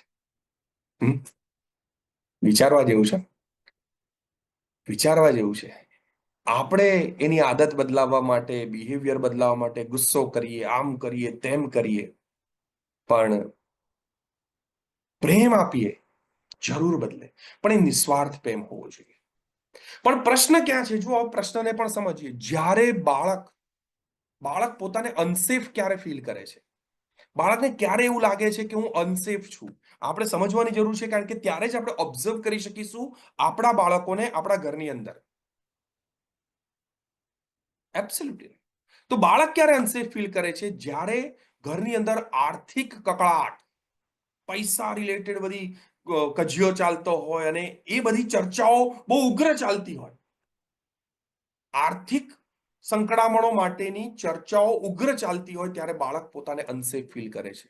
બીજું, પેરેન્ટ્સના સ્વાસ્થ્ય અંગેના પ્રશ્નો, એની બધી ચર્ચાઓ બહુ ચાલતી હોય ત્યારે બાળકને એવું લાગે છે કે ભાઈ આ ઘરમાં મારા પપ્પાને કંઈ થઈ જશે, મમ્મીની તબિયત સારી નથી, એ પોતાને અનસેફ ફીલ કરવા માંડે છે. અને વાલીઓ જ્યારે એકબીજા સાથે ઝઘડતા હોય, દાદા અને પિતા ઝઘડતા હોય, સાસુ અને વહુ ઝઘડતા હોય, અને આવું બધું જ્યારે બાળક જોતા હોય છે ત્યારે પોતાની જાતને અનસેફ ફીલ કરે છે. તો બાળક અનસેફ ફીલ કરી શકે છે. બાળક પોતાને ઇનકેપેબલ ક્યારે ફીલ કરે છે કે હું કેપેબલ નથી? જ્યારે એની વારે વારે સરખામણી કરવામાં આવે કે જો તારા કરતા તો ઓલો બાજુવાળો છોકરો જો, તારા કરતા તો તારો નાનો ભાઈ જો, તારા કરતા તો તારા માસીનો છોકરો જો, માસીની છોકરી જો, તારા કરતા તો પેલા સ્કૂલમાં તારી બેન્ચ ઉપર બેસતો બીજો છોકરો જો, એ કેટલો હોશિયાર છે, એ કેટલો સારો છે, એ કેટલો ડાયો છે, એ કેટલું કરે છે અને તું નથી કરતો. આવી સરખામણીઓ જ્યારે વારે વારે બાળકની કરવામાં આવે ત્યારે બાળક પોતાને ઇનકેપેબલ સમજવા માંડે છે કે હું સક્ષમ નથી. સક્ષમ તો એ વ્યક્તિ છે. જ્યારે બીજાની હાજરીમાં પોતાના બાળકને નીચો દેખાડવામાં આવે ત્યારે પોતાને ઇનકેપેબલ ફીલ કરે કે જવા દો ને, આની તો વાત જ ના કરો ને, હાવ ડોબા જેવો છે, જવા દો ને, આ તો હોમવર્ક નથી કરતો, જવા દો ને, આની તો કહેવા જેવું જ નથી, આને તો બે લાફા મારો ને તો જ સીધો ચાલે છે. આવા શબ્દો ક્યારેક ને ક્યારેક જાણે અજાણે આપણે આપણા સગાવાલાઓની વચ્ચે આપણા બાળક સામે, બાળક માટે બોલી જતા હોઈએ છીએ. પણ આ વસ્તુ બાળકને ઇનકેપેબલ ફીલ કરાવે છે. બીજાની હાજરીમાં એને વારંવાર નીચે દેખાડવામાં આવ્યો, નીચા દેખાડવામાં આવ્યો, વારંવાર એની ખામીઓ જ બતાવવામાં આવે. એક પણ ખૂબી નહીં, તને આ નથી આવડતું, તને આ નથી ફાવતું, તું આ નથી કરતો, તું હરખો બેસતો નથી, તું હરખો ઉઠતો નથી, તું હરખો ચાલતો નથી, તું વહેલો નથી ઉઠતો, તું ભણતો હરખું નથી, તારા અક્ષર સારા નથી, તને યાદ રહેતું નથી. સવારથી લઈને સાંજ સુધી આપણે ચેક કરવાની જરૂર છે કે આપણે બાળકની ખામી કેટલી કાઢી અને ખૂબીઓ સામે કેટલી વાર જોયું. એનું પણ એક સરવૈયું કાઢવાની જરૂર છે. ગેરંટી આપું છું કે ખામી સાઈડ હંમેશા વધારે જ હશે, એ પલડું ઝૂકતું જ હશે. કારણ કે સવારથી સાંજ સુધી આપણને આપણા બાળકમાં ખામી ખામી ખામી ખામી અને એ જ જોયા કરીએ છીએ. એ જ. પણ આ વસ્તુ પણ બાળકને ઇનકેપેબલ ફીલ કરાવે છે. બાળક પોતાની જાતને અનવર્ધી ક્યારે ફીલ કરે? જ્યારે પોતાની લાગણીઓ વ્યક્ત થવા જ ના દેવામાં આવે. બાળક એમ કે જ્યારે કે પપ્પા મને ગણિતની બહુ બીક લાગે છે. એટલે એમાં શું ડરવાનું? હા, ગણિતથી તો કઈ ડરાતું હશે?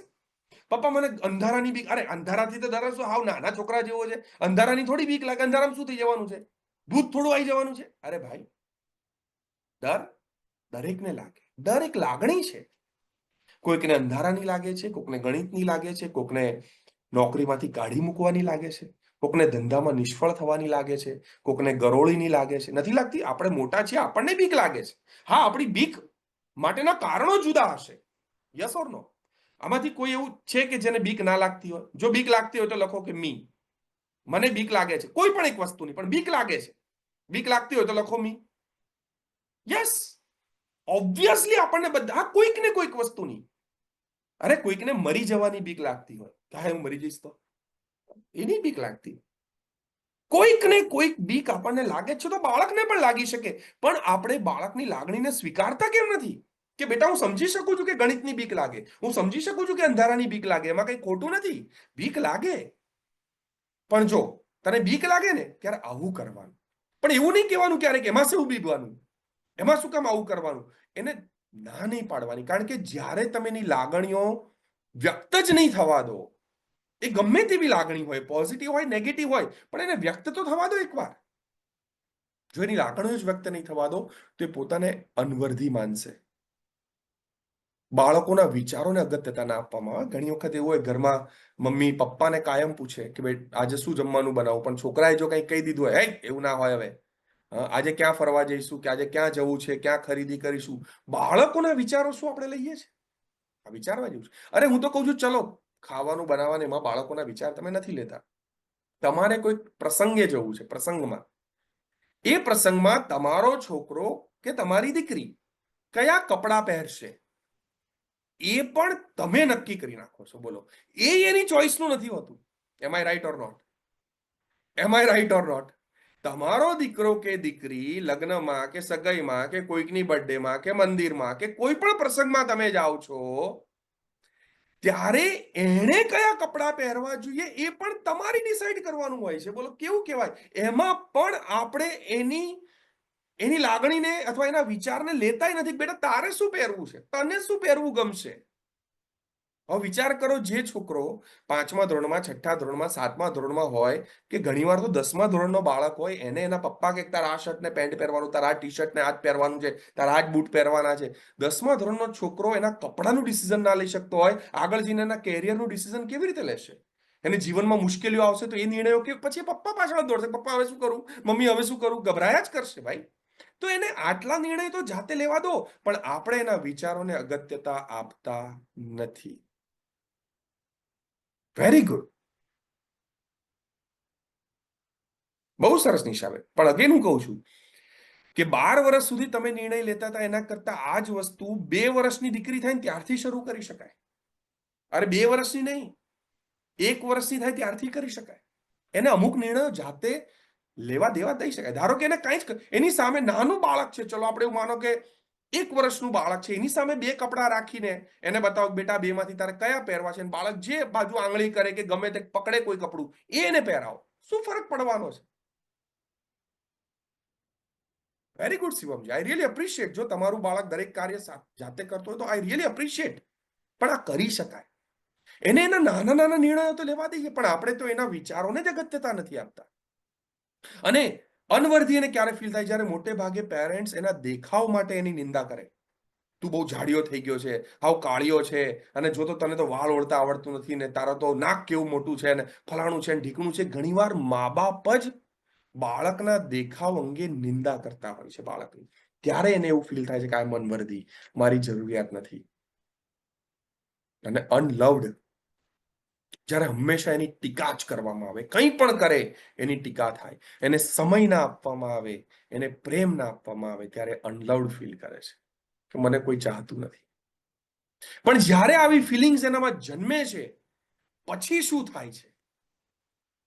જો બાળકની પાયાની જરૂરિયાત ન સંતોષાય, આ યાદ રાખજો, આ શબ્દો આ તમે પોતે ફીલ કરશો. I really tell you, you will agree with me. જો બાળકોની પાયાની જરૂરિયાત ના સંતોષાય, પાયાની જરૂરિયાત એટલે 4 વસ્તુ: સેફ, વર્ધી, કેપેબલ, લવ્ડ. આ 4 ના સંતોષાય તો બાળક જાણી જોઈને પણ એવી તમામ ક્રિયાઓ કરે છે જે તેમની આ પાયાની ભાવાત્મક જરૂરિયાતોને સંતોષે. ભલે પછી એ જાણતું હોય કે આ ખોટું છે તોય કરે છે. હવે તમને અનુભવ થશે, અમને એવું લાગશે કે સાલું છોકરા આ ના ખબર પડે, આ તો ખોટું કર્યું એને. ખોટું છે એવું બાળકને ખબર છે કે હું આ કરું છે ખોટું છે, પણ આ કરવાથી મારી ભાવાત્મક જરૂરિયાતો સંતોષાય છે. આ કરવાથી હું કેપેબલ છું એવું મને ફીલ થાય છે. મેં રમકડું કેમ તોડ્યું? કારણ કે હું કેપેબલ છું એવું હું પ્રૂવ કરી શક્યો. મેં ઓલાને કેમ માર્યો? કારણ કે હું કેપેબલ છું એવું હું પ્રૂવ કરી શક્યો. સમજાય છે? બાળક કોકને મારીને આવે છે ને, એ ખરેખર પોતાની જાતને કેપેબલ પ્રૂવ કરવા માટે વિચારવાની જરૂર છે. એને ખબર જ છે કે કોઈ ના મરાય. તમે શીખવાડો છો ને કે કોઈ મારવાનું નહીં, આમ નહીં કરવાનું, ઝઘડો નહીં કરવાનો, વાત બધી જ સાચી છે. પણ એની જ્યારે ભાવાત્મક જરૂરિયાત છે કેપેબિલિટીની, એની જ્યારે ભાવાત્મક જરૂરિયાત છે સેફ હોવાની, એની જ્યારે ભાવાત્મક જરૂરિયાત છે એ વર્ધી બનવાની, ત્યારે એવી તમામ ક્રિયાઓ કરશે જેને ખબર છે કે આ ખોટી છે, ના કરવી જોઈએ. ના કરવી જોઈએ એવી ક્રિયાઓ પણ એ કરશે. કેમ? કારણ કે એની જરૂરિયાત જે ભાવાત્મક છે એ તમારા દ્વારા સંતોષાઈ નથી, એટલે જાતે સંતોષવાનો પ્રયત્ન કરે છે. એટલે શું કરે બાળક? જુઓ, જે બાળક અનસેફ ફીલ કરતું હોય ને ઓવર ઇટિંગ કરે, વધારે પડતું ખાતું હોય, એને chocolate, ice cream, chips, junk food આવું જ માંગ્યા કરે. આવું જ્યારે તમારો બાળક બહુ જ ડિમાન્ડ કરે, ત્યારે સમજવાનું કે કોઈકને કોઈક રીતે અનસેફ ફીલ કરી રહ્યો છે. અનસેફ ફીલ કરનાર બાળક ઘણી વખત ઘરમાંથી પણ પૈસાની ચોરી કરે. એનો મતલબ એવું નહીં સમજવાનું કે મારો છોકરો ચોર બની ગયો છે. જરા એવું ના વિચારતા, હા, કે આ તો મોટો થઈને ચોર થવાનો છે, આવું વિચારવાની જરૂર નથી. જો તમારો બાળક ઘરમાં નાનું મોટું 2-5 રૂપિયા, 10 રૂપિયા, 15 રૂપિયા, 50 રૂપિયા કે 100 રૂપિયા પણ લઈ લીધા છે ક્યાંક પડેલા, એને તો એવું ના માનતા કે એ આ જીવનમાં મોટો થઈને ચોર બનશે, એવું ના માનતા. કારણ કે હું તમને આજે પૂછું છું, તમારામાંથી કોણ એવું છે કે જેણે જીવનમાં ક્યારેય એક રૂપિયાની પોતાના ઘરમાંથી ચોરી નથી કરી? જેણે ના કરી હોય, જેણે કરી હોય કે હા મેં ક્યારેક ને ક્યારેક તો કરી છે, write down me in a chat box. હું લખું છું મેં કરી છે. કારણ કે એ વખતની મનોવસ્થા એ હોય છે. બધાએ, હું ગેરંટી આપું છું, દુનિયામાં કોઈ એવો વ્યક્તિ નથી. કારણ કે ચાઇલ્ડ સાયકોલોજી એવું કહે છે કે અમુક ઉંમરમાં બાળક આવી વસ્તુ સાહજિક કરે છે. એનો મતલબ એવું નહીં માની લેવાનું કે મારો છોકરો ચોર થશે મોટો થઈને. પણ એવું કેમ કરે છે? જ્યારે પોતાને અનસેફ ફીલ કરે છે. મેં પણ મારા ઘરમાં પૈસાની નાનો હતો ત્યારે ચોરી કરી હતી, પણ ક્યારે કરી હતી? જ્યારે મારા માતા પિતા વચ્ચે ઝઘડો થયો અને ઝઘડાનું સ્વરૂપ એ લેવલ સુધી પહોંચવા આવ્યું કે કદાચ મારા માતા પિતા એ હવે જુદા થઈ જશે, જુદા થઈને રહેશે. એ લેવલ જ્યારે પહોંચવાનું આવ્યું, એ વસ્તુએ મારા મનની અંદર એ વખતે અનસેફ ફિલિંગ ઊભી કરીને ત્યારે હું જ મારા ઘરમાં ક્યાંક 5 રૂપિયા પડ્યા હોય, 10 રૂપિયા પડ્યા હોય તો હું એ બચાઈને અલગ રાખતો. મને એમ થતું કે કદાચ આ બધું છૂટા પડી જશે, બધા જતા રહેશે, બધા મને છોડીને જતા રહેશે, તો મારું કેવી રીતે ચાલશે? હું સર્વાઈવ કેવી રીતે કરીશ? એટલે હું ચોરી, હું ચોર નથી કાંઈ ભાઈ, હું તો, પણ મેં કરી છે ચોરી. હા, જ્યારે હું 8 વર્ષનો હતો, 9 વર્ષનો હતો, 10 વર્ષનો હતો. તો તમારું બાળક પણ જો આવું કરે છે તો એવું સમજજો કે ક્યાંક ને ક્યાંક અનસેફ ફીલ, એને સેફ ફીલ કરાવો, એ ચોરી કરવાનું બંધ કરી દેશે. એને એમ કહો કે આ બધું તારું જ છે બેટા, જલસા કર, આનંદ કર, તારે ક્યાંય જરૂર નથી આ વસ્તુ કરવાની. તારે જ્યારે પૈસાની જરૂર મને કહે છે, તારે આવી રીતે અલગ કરવાની જરૂર નથી, અલગ મૂકવાની જરૂર નથી. આ બધા જ તારા પૈસા છે, ચિંતા શું કામ કરે? અને જ્યારે બાળક અનસેફ ફીલ કરે ત્યારે વ્યસનના રવાડે પણ ધીરે ધીરે ચડે છે. એટલે આપણે ધ્યાન રાખવું પડશે. બાળક જ્યારે પોતાને ઇનકેપેબલ ફીલ કરે ત્યારે શું કરે? ત્યારે ઓવર કોન્ફિડન્સમાં ફરે. દરેક વસ્તુમાં ઓવર કોન્ફિડન્સ. જ્યારે પોતાને ઇનકેપેબલ ફીલ કરવા માંડે અથવા તો તમારા દ્વારા એવું બિહેવિયર હોય કે તારામાં સક્ષમતા નથી, એટલે શું કે મને આવડે જ છે, બધું થઈ ગયું છે. હા, તમે એને પૂછો ને કે એક્ઝામની તૈયારી થઈ ગઈ? હો. કેવું ગયું પેપર? હારું જ ગયું. ભલે રિઝલ્ટ ગમે એવું આવે પણ એ તમને હંમેશા એવું જ કહેશે પેપર હારું ગયું. Over confidence. હોમવર્ક થઈ ગયું, આમ થઈ ગયું, બધું થઈ ગયું. ઓવર કોન્ફિડન્સમાં જ ફરશે. કારણ કે તમને પ્રૂવ કરવા માંગે છે કે હું કેપેબલ છું. તો ઓવર કોન્ફિડન્સ. બીજા બાળકો સાથે ઝઘડે કારણ કે પોતાને કેપેબલ ફીલ કરાવવા ઈચ્છે છે. મારામારી કરીને આવે, બુલિંગ કરે, પોતાને કેપેબલ ફીલ કરાવવા માંગે છે. વધારે પડતી ચંચળતા, આય કર નાખું, આય કર નાખું, આય કર નાખું, ક્યાંય ફોકસ ના થઈ શકે. કારણ કે એને એવું લાગે છે કે હું ઘણું બધું કરીશ ત્યારે હું, મારા માતા પિતા મને કેપેબલ માનશે, અથવા તો હું મારી જાતને પ્રૂવ કરીશ કે હું ઘણું બધું કરી શકું છું. એમાં ઘણા બધા છોકરાઓ નાનપણમાં છે ને, આપણે બધા ક્લાસીસ કરાવતા હોઈએ તો એ 2 મહિના આ ક્લાસમાં જાય, પછી આય કરે ને આય કરે, પછી છેલ્લે તો કશું ના કરે. પણ આવું કેમ થાય છે બાળકને? કારણ કે એ પોતાની જાતને કેપેબલ ફીલ કરવા માટે ઘણીવાર એમ કહે છે મને ક્રિકેટ શીખવાડો, અથવા તો મને સ્વિમિંગ કરવું છે, મારે તો સ્કેટિંગ કરવું છે, મારે કરાટે કરવું છે. અને તમે આ ક્લાસમાં મૂકો ને ફલાણા ક્લાસમાં મૂકો ને બધા ક્લાસમાં મૂકો, પણ છેલ્લે બધું બંધ. કારણ કે એ પોતાની જાતને કેપેબલ ફીલ કરવા માટે આ બધું કરવા ઈચ્છતો હતો. એની ખરેખર ઈચ્છા તો એ છે કે તમે એવું માનો કે મારો છોકરો કેપેબલ છે, અને કેપેબલ બનવા માટે એને અવસર આપો, એને તક આપો, ચાન્સ આપો કે યસ યુ આર કેપેબલ, તું કરી શકે છે. છોકરો ચાલતા શીખે ત્યારથી એને કેપેબલ ફીલ કરાઈ શકે ભાઈ હા તું ચાલી શકે છે ભાઈ, ચાલ, ભલે પડાય, એમાં શું વાંધો છે? નાના છોકરાની હું વાત કરું, 6 મહિનાના છોકરો એ જાતે આમ ઘૂંટણિયા ભરીને એ જો પોતાના સોફા ઉપર ચડવાનો પ્રયત્ન કરતો હોય તો ઘણીવાર મા બાપને બહુ ચિંતા થઈ જાય, એટલે મા બાપ એને ઉચકીને સોફામાં બેહાડી દે. અને જેવો ઉચકીને સોફામાં બેહાડે એટલે છોકરો રડવા માંડે. આપણને ચાલુ તું અત્યાર સુધી તું જ ટ્રાય કરતો તો, બેસી નતો આપતો, અને મેં તને બેહાડ્યો, હવે રડે છે કેમ? પણ રડે છે એટલા માટે કે ભાઈ મને આવી રીતે ના બેસાડો, મને જાતે બેસવા દો, મારે જાતે કરવું છે આ. તમે શું કામ મને બેસાડી દીધો ભાઈ? એ એટલે રડે છે. એને કેપેબલ બનવા દો દરેક વસ્તુ કરવા માટે. તો એ જરૂરી છે. જ્યારે બાળક અનવર્ધી ફીલ કરે ત્યારે એના બિહેવિયરમાં શું હોય? તો એ TV, mobile, internet, game, social media, selfie, આની આદતો પડી જાય એને. સમજવાનું કે જો તમારા બાળકને આ બધી આદતો છે તો એ અનવર્ધી ફીલ કરે છે પોતાના ઘરમાં, પોતાના પેરેન્ટ્સમાં, પોતાના ફેમિલીમાં. એને પોતાની અગત્યતા દેખાતી નથી, એટલે એ પોતાનો સમય આ બધી વસ્તુમાં આપી રહ્યો છે. જે બાળક ઘરમાં અનવર્ધી ફીલ કરે એ વધારે પડતું એના મિત્રો સાથે ફર્યા કરે, મિત્રો સાથે રમ્યા કરે, મિત્રોની સાથે રહે, એને જ અગત્યતા, અથવા તો જે એને અગત્યતા આપે છે તમારા બાળકને, એવા લોકોની સાથે રહે. હંમેશા સુંદર દેખાવાનો ટ્રાય કરે, એટલે એ બાળકો હંમેશા ટીપટોપ રહેવાનો ટ્રાય કરે. અરીસા સામે વધારે ટાઈમ કાઢે. ઘણા છોકરા હોય છે, છોકરીઓ, હા, કે અરીસા સામે જ વારે વારે કપડાં પહેરીને ઉભા રહે, આમ કરે, વાળ આમ ઓળે ને આમ ઓળે, ફલાણું કરી જોઈએ, પાવડર ને પંપમ ને, નાની ઉંમરમાં 5મા 6ઠા 7મા 8મા ધોરણના વિદ્યાર્થીઓ. પણ કેમ? કારણ કે એને એવું લાગે છે કે જો હું સુંદર હઈશ તો મારી વર્ધીનેસ છે, જો હું સુંદર નહીં દેખાવ તો મારી કોઈ અગત્યતા જ નથી. એટલે સુંદર દેખાવા માટેના પ્રયત્નો કરે છે. જો ક્યાંક આવા સિમ્ટમ્સ તમને તમારા બાળકમાં દેખાય તો એવું સમજજો કે ક્યાંક ને ક્યાંક એ અનવર્ધી ફીલ કરે છે. એને તમારા બિહેવિયરથી, વર્તનથી એને વર્ધી ફીલ કરાવો. એ છોડી દેશે ટીવી, મોબાઈલ, ઇન્ટરનેટ, બધું જ છોડી દેશે જો એને તમે અગત્યતા આપશો તો. પણ તમે નહીં આપો તો પોતાનો સમય એ ત્યાં આપવા પડશે. જ્યારે બાળક અનલવ્ડ, અનએક્સેપ્ટેડ ફીલ કરે ત્યારે શું કરે છે? ત્યારે ભલે મિત્રો ખરાબ છે જાણવા છતાં એની સાથે રહે છે. કે એને ખબર જ છે કે મારો આ મિત્ર ખરાબ છે, એને સિગરેટની પીવાની ટેવ છે, એને રખડવાની ટેવ છે, એને આવી ટેવ છે, ફલાણી ટેવ છે. તમે એને કઈ કઈ થાકી ગયા તારા અંજોડ નહીં ફરવાનું, તોય તમારો છોકરો, તમારી છોકરી એવા જ લોકો સાથે ફરશે. કેમ?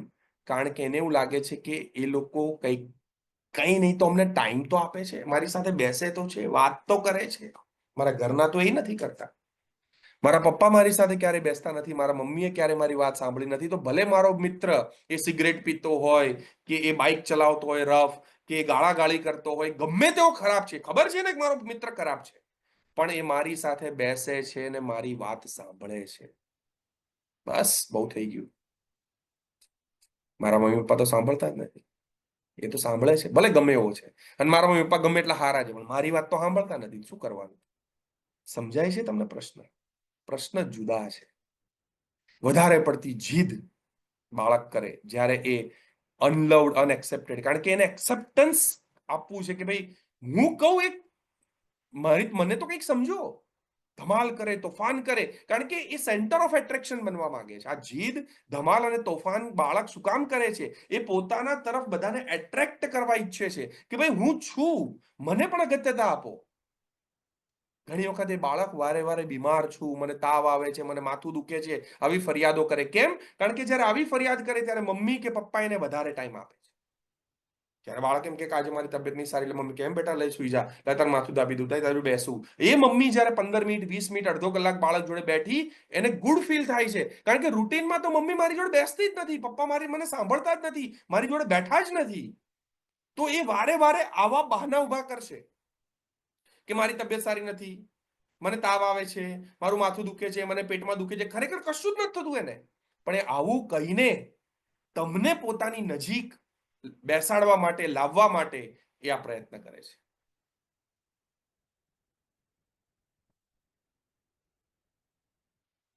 એનું કારણ હોઈ શકે કે તમે ભલે મોબાઈલ ના વાપરતા હો, યસ, પ્રેમ પામવા માટે, ઓબ્વિયસલી. એટલે આ બધા સિમ્ટમ્સ છે, જે સિમ્ટમ્સ આપણે જાણવાની જરૂર છે. આ 4 નીડ છે બાળકની, નીડ નહીં સમજીએ તો એ સીડને કેવી રીતે આપણે ઉછેર કરી શકીશું, જ્યાં સુધી આપણને એની નીડ જ નથી ખબર. જો આપણને નીડ નથી ખબર તો એ સીડનો કેવી રીતે આપણે ઉછેર કરી શકીશું? ખ્યાલ આવે છે? એટલે આ સમજવાની જરૂર છે. અને એટલે આજે 4 વસ્તુ જે આપણે છોડવાની છે, આજે આપણે છોડવાનું શીખીએ. ABCD 4 વસ્તુ છોડતા શીખી જઈએ. પહેલું શું છોડવાનું છે? તો બાળકને અવોઇડ કરવાનું છોડવાનું છે. Don't avoid your child. ક્યારે એને અવોઇડ ના કરો. ભલે તમે ગમે એટલા બિઝી હો, તમારું બાળક જ્યારે તમારી પાસે આવે છે, તમને કંઈક પૂછે છે, તમારી પાસેથી એને કંઈક જાણવું છે, તમારી કંઈક મદદ માંગે છે, ત્યારે ઓલવેઝ એના માટે રેડી રહો. હમણાં હું કામમાં છું, પછી આવજે, પછી કરજે, હમણાં હું શાક બનાવું છું, ઘરમાં કામ કરું છું, જો લેપટોપમાં બેઠો છું, નહીં. પ્લીઝ એને અવોઇડ ના કરો. જ્યારે પણ બાળક તમારી સામે આવીને કંઈ પણ રજૂ કરે છે ત્યારે એને સાંભળો. ભલે એની ડિમાન્ડ હોય તો ત્યારે પૂરી નહીં થઈ શકે એવી હશે, એવી ડિમાન્ડ પણ હશે, પણ એકવાર સાંભળી તો લો. આપણે તો સાંભળતા નથી. તો પહેલી વસ્તુ એ છે કે એને અવોઇડ નહીં કરવાનું. બીજું છે, ક્યારેય બાળક માટે જજમેન્ટલ ના બની જાઓ કે આ તો આવો જ છે, આ તો ડવવો જ છે. મારા એક મિત્ર છે, મારી સોસાયટીમાં જ રહે છે. એ પેઢી છે, એમની પેઢી, અને બહુ સારો ધંધો ચાલે છે. એક દિવસ રવિવારે મને ફોન કર્યો, મને કે પારસભાઈ આવો ને ઘરે ચા નાસ્તો કરવા. આપણે ગુજરાતી, સસ્તું નમતું મફત ઉધાર, પહોંચી જ જવાનું. મફતમાં ખાવા મળે, કોણ ના પહોંચી જાય. આપણે પહોંચી ગયા રવિવારે. સરસ મજાની ચા નાસ્તો બધું ભાભીએ તૈયાર કર્યું હતું. હું તો નાસ્તો કરતો હતો, પણ એ નાસ્તો કર્યા વગર બેઠો હતો. એટલે મેં એને પૂછ્યું, મેં કહ્યું ભાઈ તું કેમ નાસ્તો કરતો નહીં? મને ક્યારે એક ટેન્શન છે. મેં કહ્યું શું ટેન્શન છે? મને કે યાર મારો છોકરો હાવ ડોબો છે. મેં કહ્યું કેમ ડોબો છે એટલે? મને કે 5મા ધોરણમાં આવ્યો એને એ નહીં ખબર પડતી કે 5નો સિક્કો મોટો કે 10નો સિક્કો મોટો. મેં કહ્યું યાર એવું ના હોય. અત્યારે તો બીજા ધોરણમાં ભણવામાં આવી જાય છે સિક્કા પરિચય તો 5મા ધોરણના છોકરાને તો ખબર જ હોય 5નો સિક્કો મોટો કે 10નો સિક્કો મોટો. મને કે યાર નહીં ખબર પડતી, એને ડોબા જેવો છે. મને કે જો પ્રેક્ટિકલ કરીને બતાવું. એટલે એને ટેબલ ઉપર 5નો સિક્કો મૂક્યો ને 10નો સિક્કો મૂક્યો, અને પછી એને છોકરાને બોલા ગઈ અહીંયા આ બેમાંથી જે સિક્કો મોટો હોય ને તાર વાપરવાનો, લઈ જા. હવે આવું કહેતો તો ઓબ્વિયસ છે કે છોકરો સાચો જ નિર્ણય લે. તો ઓલો છોકરો 5નો સિક્કો લઈને જતો રહે. મને કે જો, એટલે હું ટેન્શનમાં આવી ગયો. મેં કહું આ તો ખરું કહેવાય.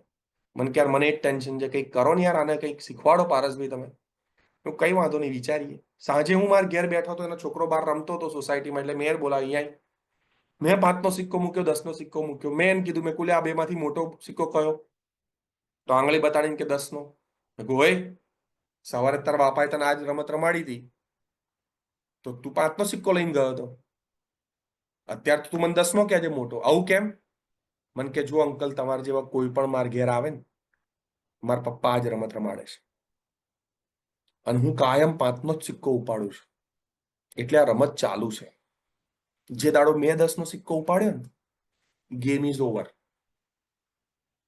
અને મારા પેટ ઉપર લાત નહીં મારવી, કારણ કે 5 5 5 આયા તો કરે છે. જે દાડો 10નો ઉપાડ્યો પછી મારા બાપા રમત જ નહીં રમાડે. તરત મેં એના બાપાને ફોન કર્યો. મેં કહ્યું ભાઈ તું પહેલા તો આ રમત બંધ કર, તું આને ડોબો ના સમજ, આ તને ડોબો બનાવે છે. એટલે બાળકને ક્યારેય જજ ના કરી લો કે આ નબળો છે, આ ડોબો છે. એવું છે જ નહીં. એનામાં અદમ્ય તાકાત છે. એની સમજણ શક્તિ, એની વિચાર શક્તિ અદ્ભુત છે. ખાલી આપણે સમજી નથી શકતા. એ આપણી સમજણમાં ખામી છે, બાકી બાળકમાં કોઈ ખામી નથી. એટલે ક્યારેય જજમેન્ટલ ના બનો. ત્રીજું, સી, કમ્પેર ના કરો. Don't compare your child with anybody. ક્યારેય કેળા અને કેરીની સરખામણી થાય? ચલો તમે મને કહો, કેળા અને કેરીને સરખામણી કરી શકાય? બંને ફ્રૂટ જ છે ને, પણ સરખામણી કરાય? ધારો કે આપણે કેળ વાવીએ તો 6 મહિનામાં કેળમાં પહેલી સિઝન આવી જાય, અને આંબો વાયો હોય તો 6 મહિનામાં ખબર ના પડે કશી. આવડો એવો થાય ખાલી.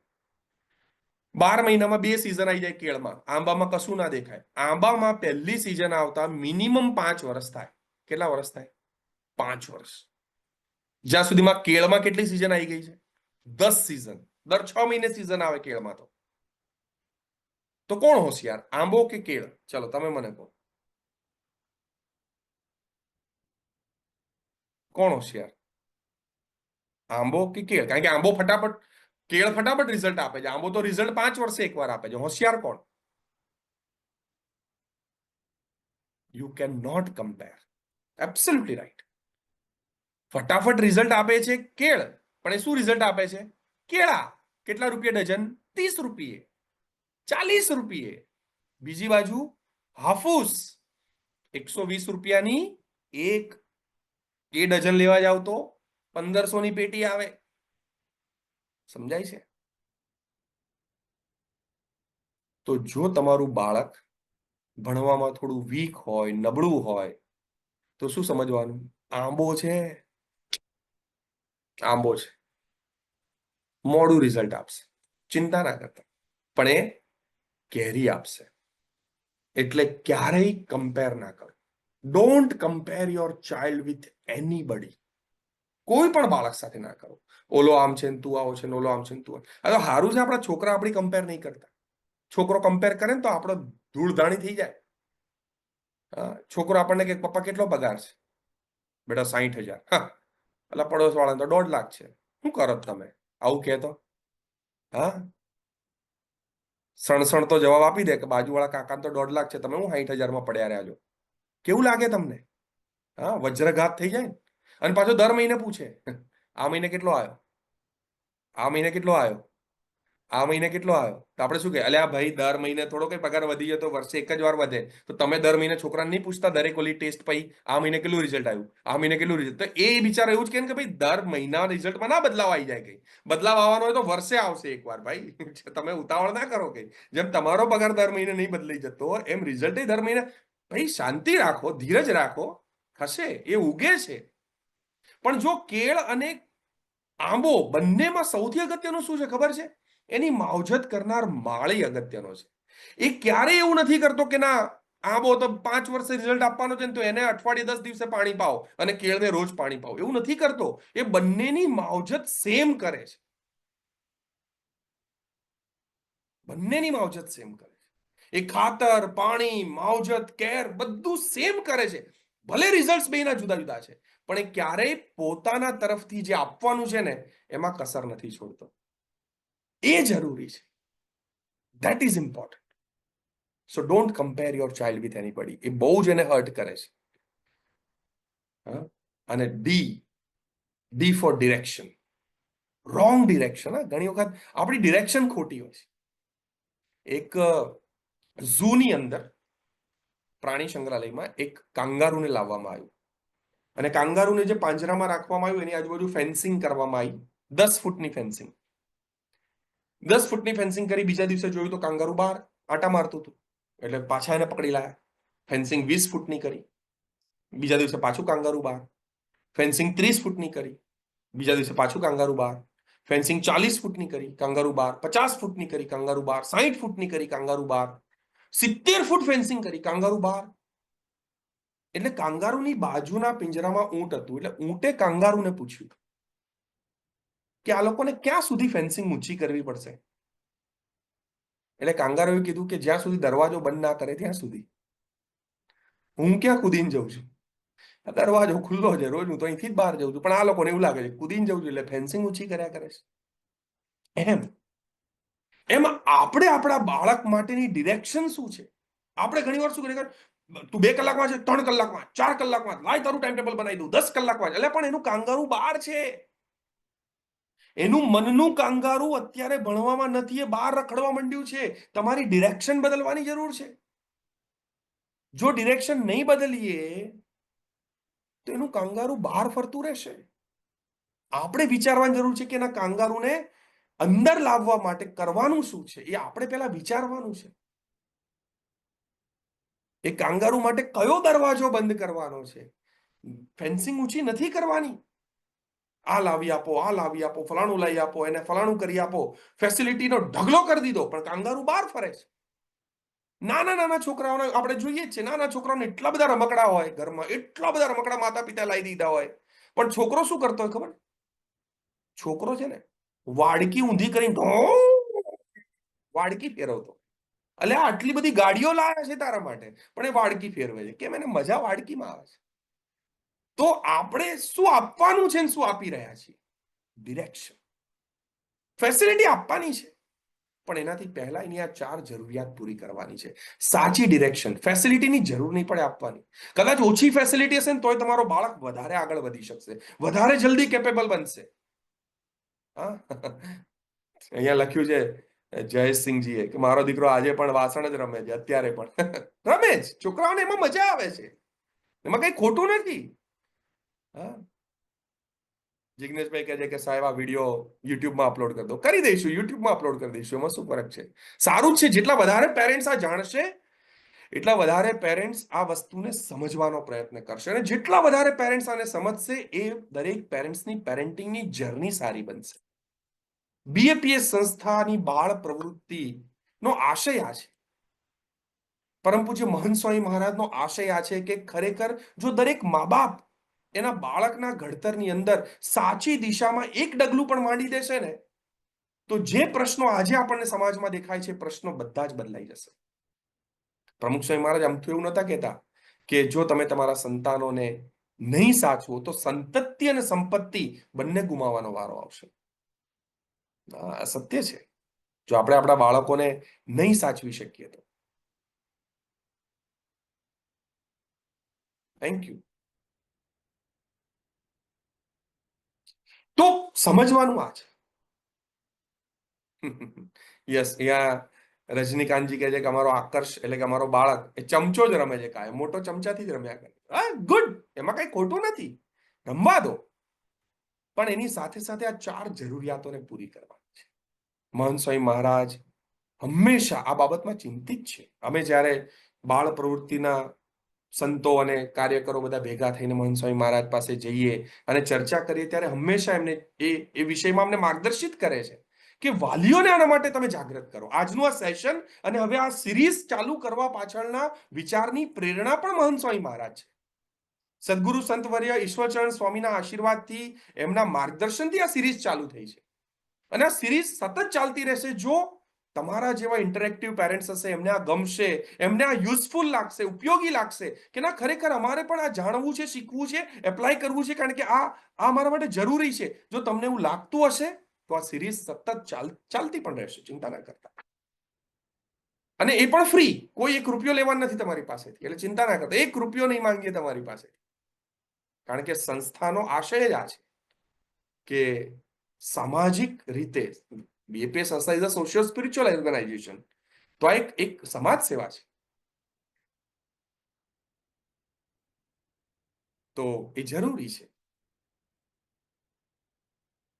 તો આ 4 વસ્તુ, એ ફોર અવોઇડ, બંધ કરો બાળકને અવોઇડ કરવાનું. બી જજમેન્ટલ, બાળક માટે જજમેન્ટલ ના બનો, કમ્પેર ના કરો એને ક્યારેય, અને સાચી ડિરેક્શન શોધો, ખોટી ડિરેક્શનમાં એફર્ટ્સ ના કરો. રાઈટ? તો ચલો હવે થોડા ક્વેશ્ચન આન્સર જોઈ લઈએ. તમે 12 ક્વેશ્ચન્સ અત્યારે આવ્યા છે. જો એ 12 ક્વેશ્ચન્સ જોઈ લઉં છું, એમાં કોઈ આન્સર મને. Thank you, thank you.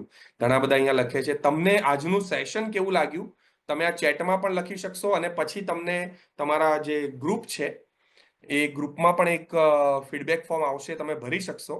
પણ તમે અત્યારે ચેટમાં તમારા ફીડબેક લખી શકશો કે આજનું સેશન તમને ઉપયોગી લાગ્યું, સારું લાગ્યું, જે પણ ખરાબ લાગ્યું, whatever is your feedback. I welcome your feedback, જરાય ચિંતા ના કરતા. રાઈટ? પણ જેવું પણ તમને લાગ્યું હોય તો એના આધારે અમને ખ્યાલ આવશે કે આગળના સેશન્સ કન્ટિન્યુ કરવા, આવા કરવા, કેવા કરવા, શું ઇન્ટરેક્શન્સ કરવું, જે પણ તમે લખશો એના આધારે we can design next session for you. Yes, અહીંયા એક એનોનિમસ એટેન્ડીઝ છે, એવું લખે છે કે આઈ એમ બીએપીએસ કાર્યકર. આઈ વિશ ધેટ સંસ્થા had organized such a webinar for our parents when we were kids. Okay, તો કઈ વાંધો નહીં. હવે ત્યારે તો હું પણ કિડ્સ હતો, કારણ કે તમે વોલેન્ટિયર છો, અત્યારે હું વોલેન્ટિયર છું, એટલે તમારા પેરેન્ટ્સ વખતે આ ઓર્ગેનાઇઝ ના થયો તો મારી વખતે નતો થયો, પણ હવે તો આપણે કરી શકીએ જાગ્યા ત્યારથી સવાર. રાઈટ? ભાવિન પટેલજીનો અહીંયા ક્વેશ્ચન છે. મારો બાળક 4 વર્ષનો છે, રેગ્યુલર બાળ સભામાં જાય છે, પણ બહુ જીદ કરે છે.